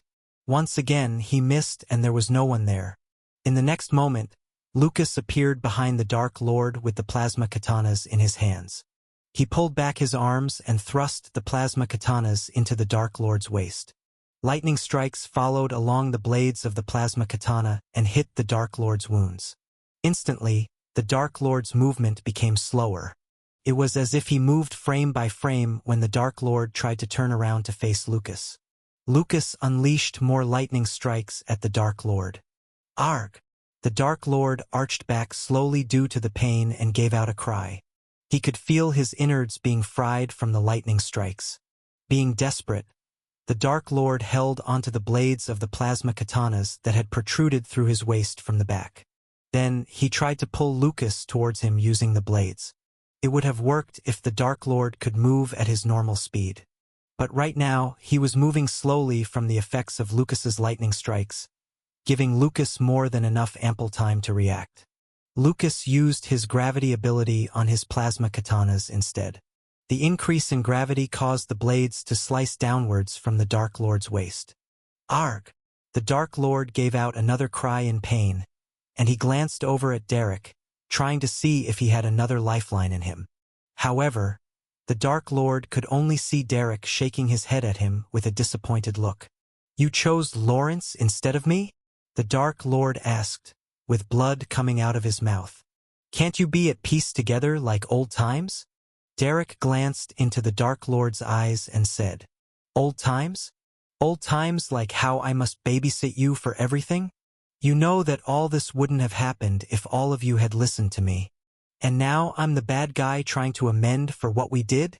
The Dark Lord shouted at Derek angrily. Lucas was surprised to hear more about what had happened in the tour group they were in. Something they did must have caused the demonic beasts to infest their world and for mankind to awaken different abilities. The Dark Lord burst out in rage when he saw Derek closing his eyes and shaking his head vigorously at him. "Don't you dare try running away again," the Dark Lord shouted. Derek didn't respond and kept ignoring the Dark Lord. The Dark Lord saw it, and he smirked, after which he raised his head and started to burst out in laughter. "All these years, and this is what I got." The Dark Lord changed his mind, and he shouted, "Change of plan, Igor. Let them in." "Who is Igor? What do you mean by letting them in?" Lucas asked and applied pressure onto the plasma katanas. The Dark Lord turned his head around but didn't answer him. Lucas noticed something different in the Dark Lord's eyes. The eyes were now fully covered in a dark glow. The air surrounding the Dark Lord began to move and Lucas knew something was up. Small dark ball bearings appeared in the air surrounding Lucas. These small dark ball bearings then gave out the familiar dark glow from the Dark Lord into their surroundings. Lucas wanted to activate his Ether Realm ability but realized that he couldn't. He tried to unleash his lightning strikes at the small dark ball bearings and had the same result. Nothing came out of his hands. Thud. Under the effect of the small dark ball bearings, the Dark Lord could now move at his normal speed, and he gave Lucas an elbow to Lucas's head. The elbow from the Dark Lord was only able to hit Lucas's arm. He had raised his forearm and blocked it. Lucas glanced around and saw that the small dark ball bearings only covered up to 30 feet. They must have used up a lot of the Dark Lord's energy. There was only one thing for him to do. Get out of the area covered by the small dark ball bearings. He pulled at the handle of the plasma katanas and drew them out of the body of the Dark Lord. Whoosh! Lucas slashed them at the Dark Lord's knees before he could turn around fully. The blades of the plasma katanas sliced through the knees of the Dark Lord halfway. They weren't strong enough against the tough skin and bones of the Dark Lord, but they were still enough to stop the Dark Lord from chasing after Lucas. Lucas had leaped through the small dark ball bearings, bashing through them and pushing them out of his way. The Dark Lord cursed and pointed his hands at Lucas's back. Whoosh! He unleashed his dark glow at Lucas. The dark glow got near Lucas, but Lucas changed direction suddenly. Lucas dodged to the side and the dark glow missed. Another pulse of dark glow came at Lucas next. However, as the dark glow came nearer to Lucas again, Lucas disappeared into his ether realm. Lucas was nowhere to be seen. The Dark Lord panted and stared into blank space. Maybe it was meant to be, the Dark Lord thought silently to himself. All his efforts seemed futile so far. From the South Battle Administration Area to the North Battle Administration Area, he had all but failed. One by one, the small dark ball bearings began to dissipate. The Dark Lord didn't have any energy left to sustain them. Finally, when the last small dark ball bearings dissipated, Lucas appeared in front of the Dark Lord. The Dark Lord glanced expressionlessly at Lucas's fist, which was pulled back, ready to pound his head. Igor was in a canyon walking alone in the shadows. There were bones of animals, demonic beasts and humans strewn all over the hot and dry ground. Weapons lay on the ground, rusted and crumbling from the blowing winds. The battles must have raged years before Igor set foot in the canyon. Igor had heard what the Dark Lord had said, and he was going to execute his wishes. He glanced into the distance where a huge crater was. Rustle. Suddenly, Igor heard some rustling sound coming near. Pesky idiots, he thought to himself, and he took out a capsule from his backpack. Igor threw the capsule into the air, and it gave out an explosion. The explosion startled the demonic beasts which were encircling Igor. They came out of the shadows and gave out a roar. Slice. Something sliced their heads off before they could make their next move. It was a demonic beast that came out of the capsule. The demonic beast looked like a centipede and stood twice as tall as Igor. Its legs were sharp like blades, and on top of its head, it had a number 4 engraved into the head. Come, number 4. We have a long way to go, Igor said, and he continued towards the huge crater in the distance. Bladder. Lucas's fist hit the Dark Lord's chest, ripping through his flesh and ribcage. He pulled out his fist, and the Dark Lord stumbled a few steps back and dropped to the ground. A familiar sound erupted in his mind. Ding! Slaughter points plus 2,000. Current slaughter points 23600/80,000. Host level 8. Current abilities 8. Lucas glanced over at Riley and the others to check on them. Olivia had also succumbed to Riley and the others with Terry's team. Good job. Sherry came over and ordered the soldiers to quickly take care of the Dark Lord's body. She could use her ability to fish out information about Igor while the brain of the Dark Lord was still relatively intact. Regroup and we will talk later, Sherry said, and she followed the soldiers with the Dark Lord's body. Derek glanced at the Dark Lord's body as it was passing by him. It was surreal to him that Matthew had died. So, he stood there and tried to process everything that had happened. I swear that we thought we almost lost you there. Rex came up to Lucas while holding his waist with his hand. Riley and the others also joined him. Glad that you are fine. Riley patted Lucas on his shoulder. Help me check. Margaret proceeded to check on Lucas to see if he needed any healing. Fortunately, Lucas wasn't badly injured and there wasn't much need for her to do so. Think you might want to help Rex first, Lucas said. What? I'm fit as a... Ouch. Rex tried to stand up straight and flex his biceps, but it caused his wounds to open. The rightful source is Novelire.net. Emma rolled her eyes at him and said, Come on. We know what you are made of. The others burst out laughing. Derek saw Lucas and the others interact, and it reminded him of the Dark Lord, the leader, Athena, and the others. They were just as cordial back then. But now, sir, please come with us. The secretary would want to brief you soon. A soldier came up to Derek and invited him to a meeting room in the base. Derek nodded his head and followed the soldier. The same thing happened to Lucas and the others, and they headed for the same destination. Inside the meeting room, all the awakened, important personnel in uniforms, and Derek sat waiting for Sherry's arrival. Ouch! Rex cried out in pain, as even though Margaret had helped him, it was still not enough to fully heal his wounds. They were too critical for Margaret's healing ability. "Let me help," Derek said to Rex, who was sitting next to him. "Sure." Rex knew who Derek was, and he agreed. He couldn't believe that a first awakened would be treating his wounds. Rex glanced over at Emma and pointed his chin at her. A flash of white glow appeared suddenly and was gone just as fast. "You should be fine now," Derek said. "Thanks, Rex stood up and stretched around. His wounds were now fully healed, and he felt as good as new. If Derek joined the team, they would be invincible, Rex thought to himself. The source of this content is novelfire.net. "Derek, I heard you talking about something happening. Mind if you elaborate on that?" Lucas asked, trying to see if he could get more information about what had happened years ago. Derek gave out a sigh and stared blankly ahead of him. Memories started flooding back into his mind. In a canyon, a few men and women stood marveling at the majestic view that Mother Nature had created. "Help me take a photo. Make sure I look my best." Athena handed Derek her camera and said, "Didn't we just take a group photo?" Derek shrugged and said, "You don't understand." Athena shook her head and replied. Derek took the camera with Matthew and Lawrence standing by his side. They looked at what Derek was doing closely. "No." Derek, set the exposure higher. Lawrence pointed at one of the settings and said. Matthew frowned and pushed Lawrence's finger away. "Let little bro here do his job. Cut him some slack, will you?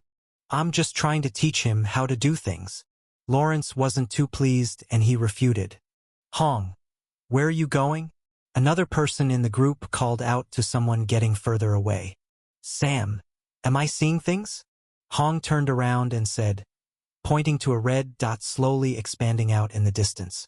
"Hey, everyone, look at that. What the hell is that?"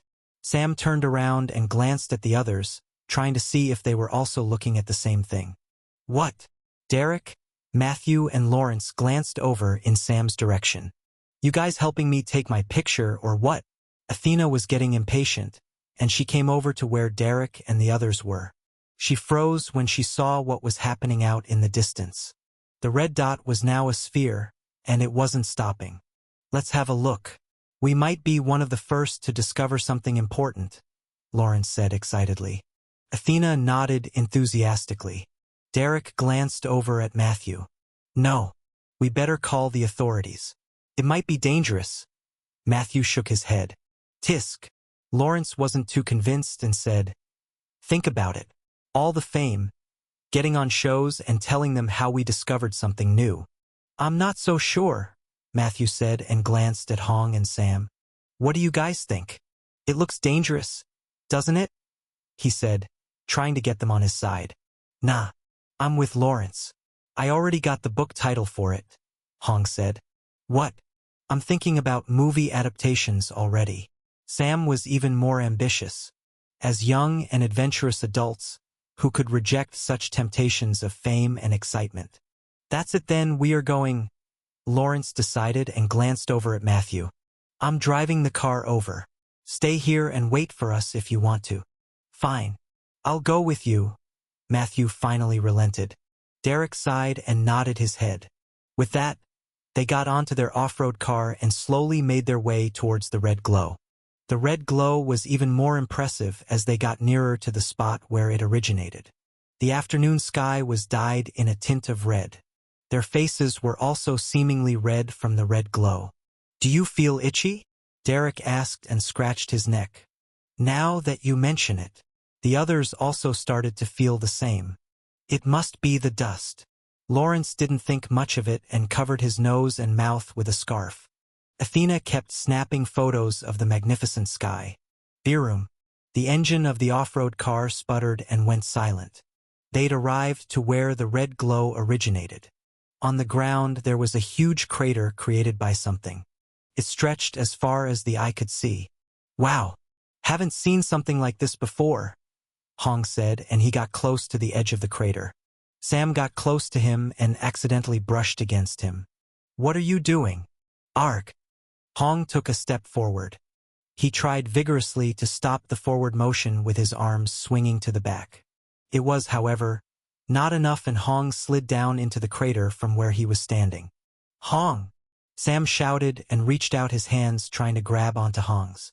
But it was too late. Hong was at the bottom of the crater 20 feet down. "I'm all right," Hong replied when he stood back up on his feet. He glanced around and saw something in the middle of the crater. "There's something over there," Hong shouted excitedly and pointed in the direction. "Wait for us," Lawrence and the others said when they saw that Hong was safe. The decline of the wall of the crater wasn't too steep, and they could climb back up at any time. One by one, they slid down into the crater. Matthew and Derek hesitated, but they knew that it was best if they joined them. Both wouldn't want to be standing out here alone. Who knows what they might encounter? Once they were on the ground of the crater, they saw what Hong was excited about. Something was giving out a glittering glow, like the reflection of a jewel. This intrigued Lawrence even more. "Looks like we are about to get rich," he said and glanced at Athena. "Take more pictures. This might be our chance." They started to walk towards the glitter with excitement. "I need my hair done for the interviews. I can't be looking like this," Athena said as she walked and glanced at the photos she had taken on the camera's screen. She saw something in the picture she was looking at, and she held the camera closer to her face, trying to look at it more clearly. There was a shimmer of dark shadows and black dots in the photo. "Damn. Don't tell me the sensors on this camera are spoiled." Athena didn't think too much of it and cursed. She quickly pressed the button and checked on the next photo. To her relief, the next photo looked normal with no artifacts like shimmers of dark shadows or black dots on it. "Phew. Must have been some software bug. Those software enhancements are killing the camera industry, I tell you," Athena ranted. Lawrence shook his head and said, "You better capture what's most important." Athena lifted the camera and pointed it ahead at the glittering glow, and she froze. It looked even more magnificent up close. "Will you look at that?" Hong said excitedly and took a step forward. He wanted to see what was giving out that glittering glow. As he got closer, the glittering glow seemed to have noticed his presence, and it started to get closer to Hong. Snap! Something came out from the ground where the glittering glow was being emitted. It snapped at Hong and grabbed onto his ankle. "What is this?" Hong kicked at the tentacle that was wrapping itself around his ankle. His kicks didn't do much, and he glanced back at the others. "Help me!" Lawrence and the others were shocked at what they were witnessing. Matthew was the first to come to his senses and tried to help Hong. He ran up towards Hong, grabbed onto Hong's hands and pulled backwards. "What are you waiting for? Help me pull him out," Matthew shouted at Lawrence and the others. "Hang on." Lawrence finally came to his senses, and he grabbed onto Matthew's waist, trying to pull backwards like what Matthew was doing. Athena and Sam joined in next. Fear struck Derek, and all he wanted to do was run away. But seeing his friends struggling against an unknown being, he knew that he couldn't do that and had to try and help. Derek also joined in to try and get Hong out from the tentacle's grasp. "It is doing something to me," Hong said anxiously when he saw the tentacle wobbling and giving out squishing sounds of liquid moving. He didn't know what the tentacle was doing, but his instincts told him that it wasn't anything good. "On my count 3, 2, 1. Pull!" Lawrence shouted, and they coordinated their pull at the same moment. They only managed to take a step back out of it. Seeing that there was some effect, Lawrence shouted again, "It's working. Don't give up. On my count 3, 2. Before Lawrence could complete his sentence, more tentacles came at them from the ground, and with a yank they were brought into the dark opening in it. "What the hell?" Lawrence exclaimed, and their minds blanked out immediately. "Wake up!" Everyone, wake up! Athena's voice boomed in the air. Lawrence and the others slowly woke up from their unconsciousness. They sat up and opened their eyes groggily. Beasts that they'd never seen before appeared within their vision. Some of them looked like deer with balls of fire in front of their antlers. These were relatively small in size compared to the monsters that were standing behind. "Are we going to die?" Derek asked nervously, not knowing what these beasts wanted. "It's all on you, Lawrence. If you had listened to me, none of this would have happened." Matthew wasn't pleased with the situation they were in. "Shut up. Now is not the right time." Lawrence turned and stared at Matthew. Thoughts went through his head, trying to think of a way out of it. There was nothing that he could think of. No amount of studies or preparation could prepare anyone for a situation like this. "Arg!" Something came into their minds and they shouted.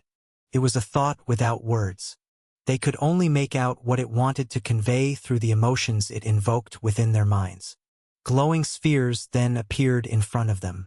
Lawrence and the others could feel instinctively that these spheres contained enormous powers from within. They just had to make a choice.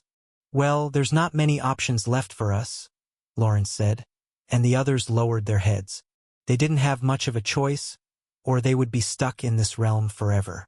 Lawrence was the first one to reach out his hand towards the glowing sphere in front of him. The glowing sphere flew close, and veins shot out from the glowing sphere. "Arg!" The veins latched onto Lawrence's skin, burrowed into it, and something was injected into Lawrence's body after that. The beast started to roar and growl excitedly when they saw what had happened. Plop! Lawrence dropped to the ground. "Lawrence!" The others shouted when they saw it happen. Meanwhile, the glowing sphere slowly dimmed and it dissipated. Lawrence raised his hands and waved at the others. "I'm all right." He sat up, raised his hands and said, "In fact, I've never felt better in my entire life." His hands started to give out a yellow glow, and his body started to float. The others were astonished to see that. Athena didn't hesitate and did the same thing as Lawrence. When she got up again after the glowing sphere had dissipated, she raised her hand and unleashed a flash of lightning. "What the?" Sam and Hong glanced at each other, and they couldn't wait to do the same. They too were able to unleash powers that weren't seen before. "What should we do?" Derek asked. So out of control now, he thought. Matthew patted him on the back, trying to console him, and said, "We will try to amend what we have done after we get out of here. There must be a way." Derek sighed and nodded his head. Together, they stretched their hands out towards the glowing spheres in front of them. The same thing happened, and the veins latched onto their hands. When it was over, Derek and Matthew felt the powers they had. Roar! The beasts got all excited, and they proceeded to advance towards them. "What are you doing?" Lawrence shouted. He glanced back and saw a portal that was like a dark void. Lawrence figured out what these demonic beasts were trying to do. "We got to stop them." Demonic beasts got near to them, and Athena unleashed a torrent of lightning at those nearest to her. The lightning strikes hit, and the demonic beasts were pulverized into ashes. This angered the demonic beasts. They started to swarm towards Athena. Hong quickly used his ability, and huge trees rose from the ground, creating a barrier between them and the demonic beasts. "We better get out of here," Sam said. They weren't sure about what the hell was going on. All they could think of was to get out of this place. They could feel the thoughts of rage and being betrayed being conveyed into their minds. Wind started to envelop them as Sam activated his newfound ability. They started floating and they flew towards the opening of the portal. Boom! Behind them, the booming sound of the demonic beasts trying to get through the huge trees Hong had conjured up. They got close to the opening of the portal just as they were getting close to the portal. The tentacles that had grabbed onto them and pulled them in shot out from behind. They latched onto their ankles but weren't strong enough to pull them back. Whoosh! When they got out of the portal, other demonic beasts also came out from within. The demonic beasts got excited to be able to do so. Their skin started to rot and decay initially, but it stopped when they unleashed fireballs, ice spikes into the surroundings. No one knew what they were trying to do. Lawrence saw it and frowned. Something told him that it wasn't something good for them. "We have to finish them off," he said. The others nodded, and they proceeded to unleash their abilities onto these demonic beasts. Athena's lightning strikes ripped through a dozen of the fire deer. With his ability, Hong conjured up spiky vines as tough as steel cables, entangled the remaining demonic beasts, and shouted, "Sam, do your thing." Sam swiped his hands across the horizon, and the demonic beasts were sliced into halves immediately.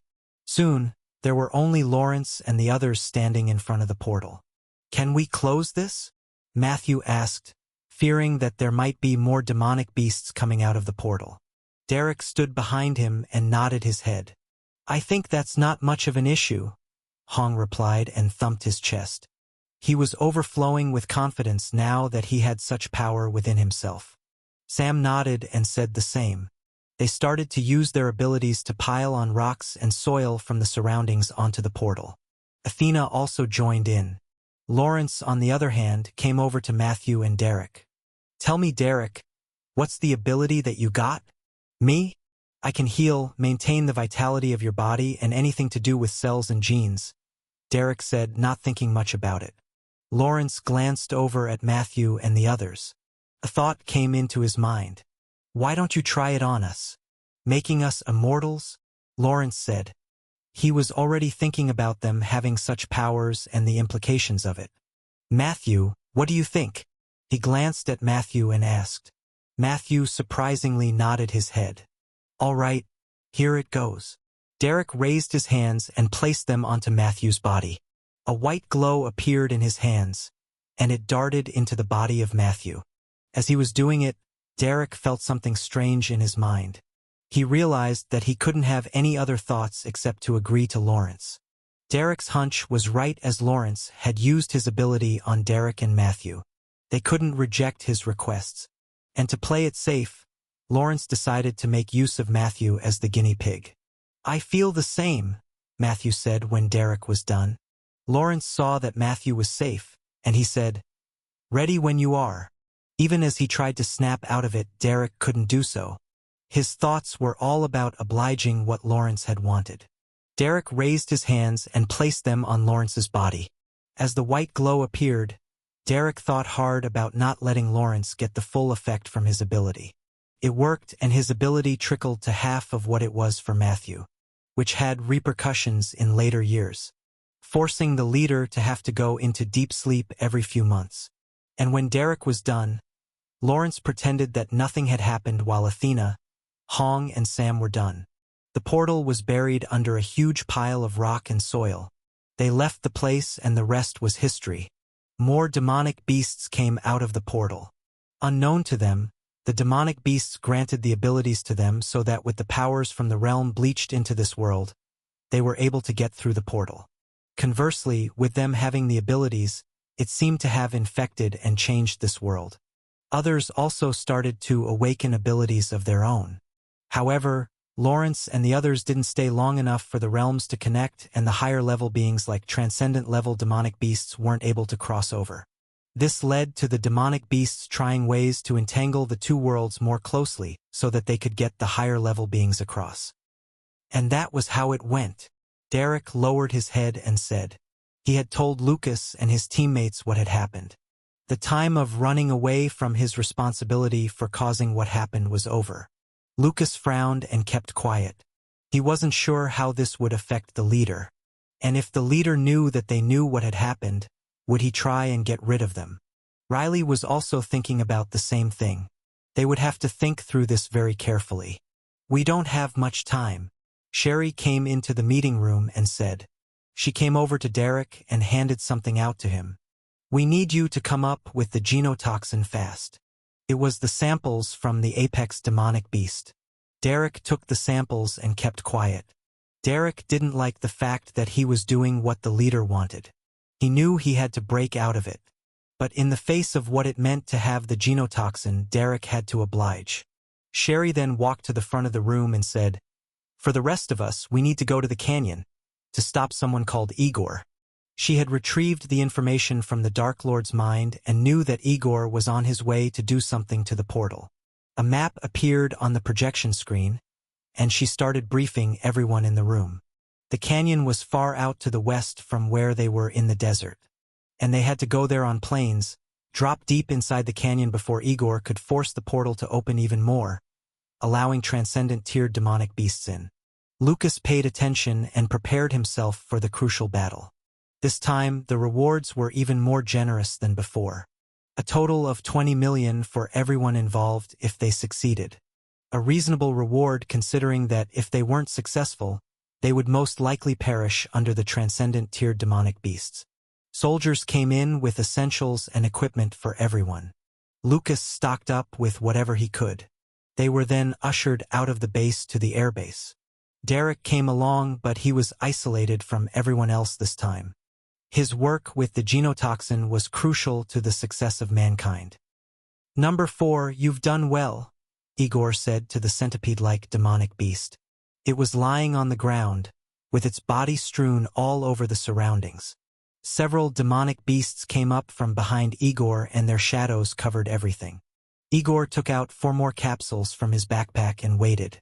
As the shadows became larger as they loomed closer to Igor, Igor turned around and hurled the 4 capsules at whatever it was that came from his back. There were huge demonic beasts twice as tall as Igor was, with a head that was like a fox, and the body was like an ape. Skin drooped and hung from the limbs of the demonic beasts. Boom! The 4 capsules exploded in the air, giving out a bright amber flash. Those fox-like demonic beasts gave out a high-pitched cry and covered their eyes with their hands. Out from the explosions, 4 demonic beasts under the control of Igor appeared. One was a lump of slimy liquid, and it splashed onto the face of the fox-like demonic beast.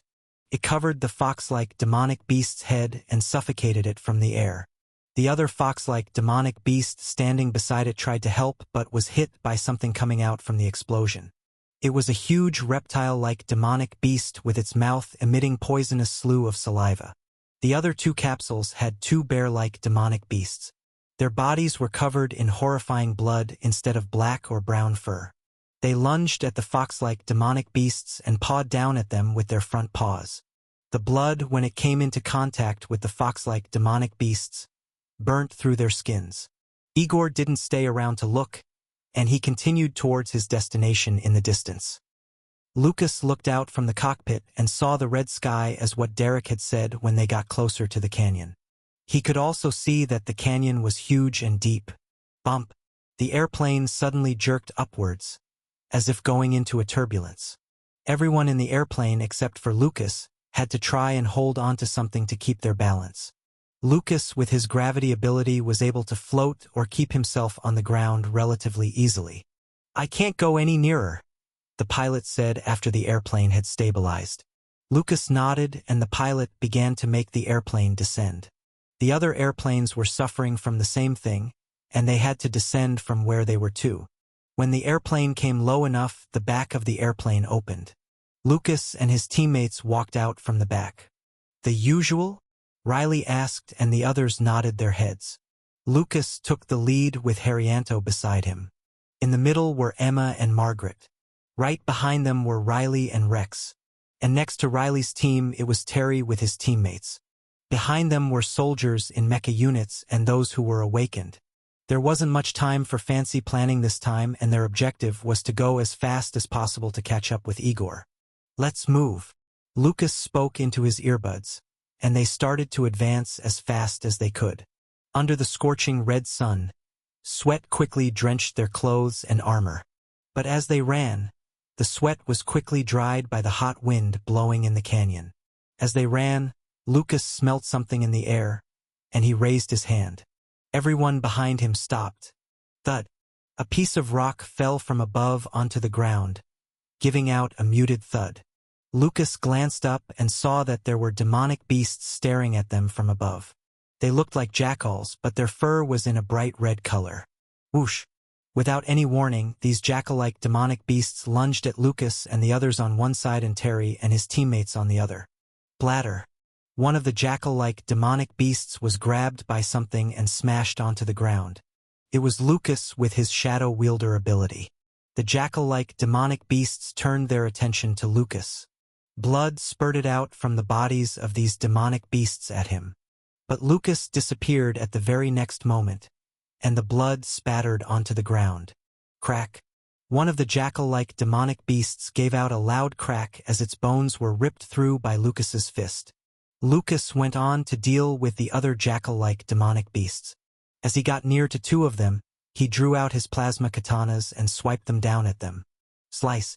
Immediately, the two jackal-like demonic beasts were sliced into halves. Ding! Slaughter points plus 1,000. Current slaughter points 24600/80,000. Host level 8. Current abilities 8. Lucas glanced over to his right side where Terry and Terry's teammates were. The jackal-like demonic beasts on their side were now marked in blue by Terry using his ability. Lynn followed up with her claymore sword, giving out an amber wind blade. When the wind blade came into contact with the jackal-like demonic beasts, it gave out an explosion. Damien, Carlo, and Mina supported them from behind. It took them a few moments longer than Lucas to finish them off. They didn't stop and continued on their way immediately. As they ran, they saw something strange ahead of them. Demonic beasts were fighting among themselves. There was a larger group with their fox-like heads and their bodies that were like apes with skin flaps hanging down from their limbs. These fox-like demonic beasts were fighting against a group that was varied in form and size. One looked like a lump of slimy liquid. Another was a huge reptile-like demonic beast spewing out poisonous saliva from its mouth.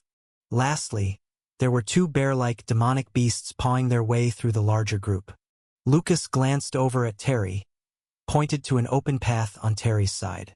He wasn't interested in fighting these demonic beasts. Best for them to move on with what they were tasked to accomplish. Terry nodded and they started to head towards the open path. They were halfway through when a fox-like demonic beast was hurled into their path by one of the bear-like demonic beasts. This brought attention to the other demonic beasts. Growling with anger, some of the demonic beasts turned their attention against Lucas and the others. Lucas swung his plasma katana at the fox-like demonic beasts that came at him. They tried to block with the skin flaps hanging from their arms, but it wasn't strong enough against his plasma katanas. Bladder. The arms were flung into the air after they were sliced off. Lucas didn't stop and he turned the plasma katanas upwards and thrust them at the heads of the demonic beasts. The plasma katana plunged through from the jaws of the fox-like demonic beast and protruded out from the top of their heads. Plop. When Lucas pulled out the blades, the two fox-like demonic beasts dropped to the ground. More of these fox-like demonic beasts lunged at Lucas when they saw what had happened. Some came at him on the ground, and some leaped into the air, flapping with their skin flaps awkwardly. Boom! They shot to the ground and smashed into it when they got near. Lucas had used his gravity ability to make the surroundings have 6 times more gravity. The fox-like demonic beasts which were on the ground struggled to get up, but they weren't able to do so. Lucas then raised his hands into the air. Flashes of lightning appeared. Pillars of lightning formed within a few moments, and they descended onto the demonic beasts. Bladder. All around Lucas, the bodies of the fox-like demonic beasts were hit by the pillars of lightning and splattered into pieces. Fear struck the other surviving fox-like demonic beasts when they witnessed what was happening. The pillars of lightning had now formed into a cage and ravaged through those trapped within. These fox-like demonic beasts wanted to run away from Lucas. However, ice crystals appeared in the air in their surroundings. Their feet were covered in a layer of ice as ice pillars rose from the ground. The ice engulfed the demonic beasts, and they became ice statues immediately. Crack. They cracked into pieces as the ice pillars ripped through their frozen bodies. Soon, there were none of the fox-like demonic beasts still alive. And when Lucas glanced at the remaining demonic beasts that looked different, the slimy lump of liquid came at him, and Lucas used his gravity ability on it. It splashed to the ground immediately. Ice crystals began forming and it froze the slimy lump of liquid. And the ensuing ice pillars ripped through the frozen slimy lump, shattering it into pieces. The huge reptile-like demonic beast didn't wait, and it opened its mouth, came at Lucas from his side. But before it could reach him, it was stopped by something that had held onto its limbs.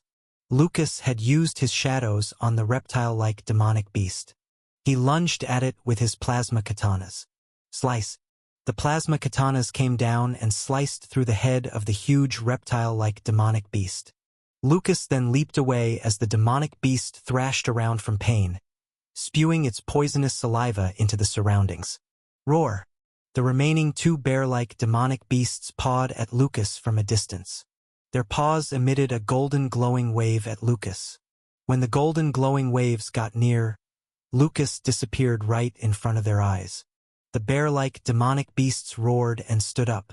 They tried to sniff the air to locate Lucas, but it was no use as Lucas was in his ether realm. Frustrated, they turned their attention on the others. They raised their front paws and tried to paw at Emma and Margaret. But before they could do so, they saw their front paws fall off onto the ground. Blood dripped from the wounds. Pain then struck them and they gave out a roar. Lucas had appeared again and sliced their front paws off with his plasma katanas. He swung his arms to his back and leaped into the air. Slice. Lucas swiped the plasma katanas across, and they sliced the heads off the bear-like demonic beasts. Blood spurted out from the headless bodies of the demonic beasts and the headless bodies dropped onto the ground. A familiar sound erupted in his mind as he looked at the surroundings. Ding! Slaughter points plus 2,000. Current slaughter points 26600/80,000. Host level 8. Current abilities 8. There were body parts of demonic beasts strewn around him. Lucas felt the familiar surge of energy coming into his body. Let's proceed. Lucas spoke into his earbuds and the others nodded. Tremble. Before they continued on their way, the ground started to tremble. We better hurry, Lucas said as he didn't feel good about the trembling of the earth. Igor must be doing something. The others nodded and they ran as fast as they could towards where the portal was. The red tint in the sky started to turn into a shade of darker red as they moved. They looked up into the sky and had the same feeling as Lucas. It didn't take them too long to arrive, and they saw Igor planting some device next to a dark opening. Lucas separated his shadow from him, and it got to where Igor was. As Igor tried to press at a button on the device, his hand froze after it was grabbed by Lucas's shadow. He glanced back to see what was happening. You! Igor narrowed his eyes and grunted. Lucas tried to use his lightning prison ability, but he felt a flood of emotions filling his mind. Anger, pain, happiness, and sorrow. They flooded him all at once. Lucas quickly shook his head and tried to get out of it. Terry saw what had happened and he raised his hands at Igor. Blue glow appeared from his hands and darted at Igor. Igor gave out a maniacal laughter, and he ripped his arm that was held by Lucas's shadow from his body. After that, Igor leaped away, and Terry's blue glow missed. Igor then flung 2 capsules at Lucas and Terry. Boom! The capsules gave out an explosion and Lucas went into his ether realm. 2 scorpions that were twice as large as an adult emerged from the explosions. The scorpion nearest to Terry tried to sting at him with its pointed tail. Thud! A loud thud could be heard as its tail plunged into the ground. Terry had managed to roll to the side and dodged the attack. He quickly used his ability on the tail of the huge scorpion. The blue glow darted onto the tail, and it turned into a tint of blue. Lynn followed up with her claymore sword. She unleashed a slicing wave at the tail and sliced it off from the huge scorpion. Damien then unleashed his amber glowing balls at the huge scorpion. Boom! Explosion ensued when his amber glowing balls hit onto the hard shell of the huge scorpion. The explosion managed to crack the hard shell of the scorpion. Carlo and Mina then lunged at it from the air. They made use of their metallic bodies to hammer onto the cracks on the huge scorpion's body. Meanwhile, on the other side, Riley unleashed his lightning strike at the huge scorpion. Lucas, take care of Igor. We will handle this, Riley shouted. Emma threw a huge poison net at the huge scorpion in the next moment.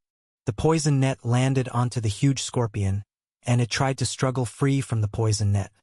Ironically, its struggles made it worse, and the poison net got more entangled with it instead.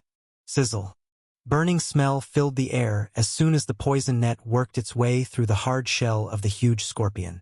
Angered with what was happening, the huge scorpion tried to use its pincer to grab onto Terry.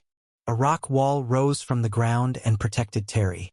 Rex came at the huge scorpion with his spiky rock whip next. Crack. His spiky rock whip lashed onto the pincer and cracked the hard shell of the pincer. Haryanto, who was standing beside Rex, then pointed his plasma cannons at the huge scorpion's pincer. Bam! He shot his plasma cannons at it. The plasma shots hit, and the pincer of the huge scorpion was blasted into smithereens. Not far away, Igor ignored the blood that was dripping from his wound where he had ripped his arm off. He tried to press onto the button on the device that he had placed next to the portal. Lucas in his ether realm had brushed off most of the emotions triggered by Igor's ability. He knew he had to stop Igor before he pressed the button. In a blink of an eye, Lucas appeared next to Igor. He didn't hesitate and swung his plasma katana upwards. Slice. The plasma katana sliced through the arm of Igor like a knife through butter. Igor was full of anger when he saw his last remaining hand drop onto the ground.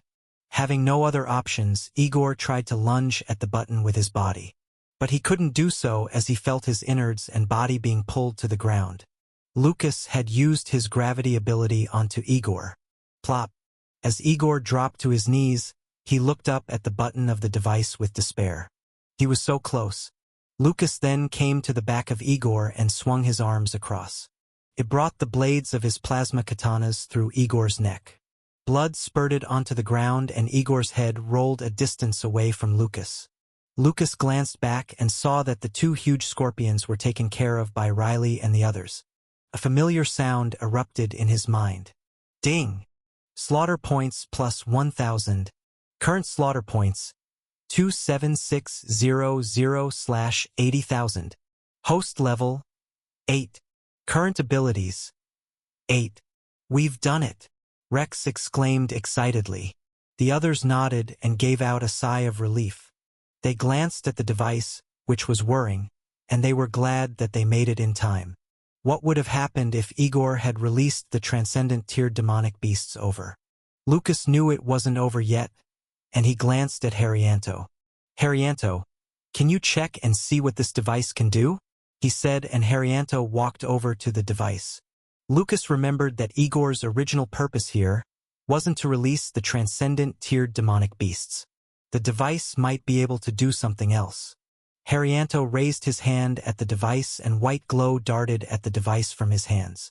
Lucas stood on alert beside him like old times. Updates are released by novel_FRE.net. Everyone else also waited for Haryanto anxiously amidst the darkening red sky. After a few moments, Haryanto withdrew the white glow from the device. I've figured it out.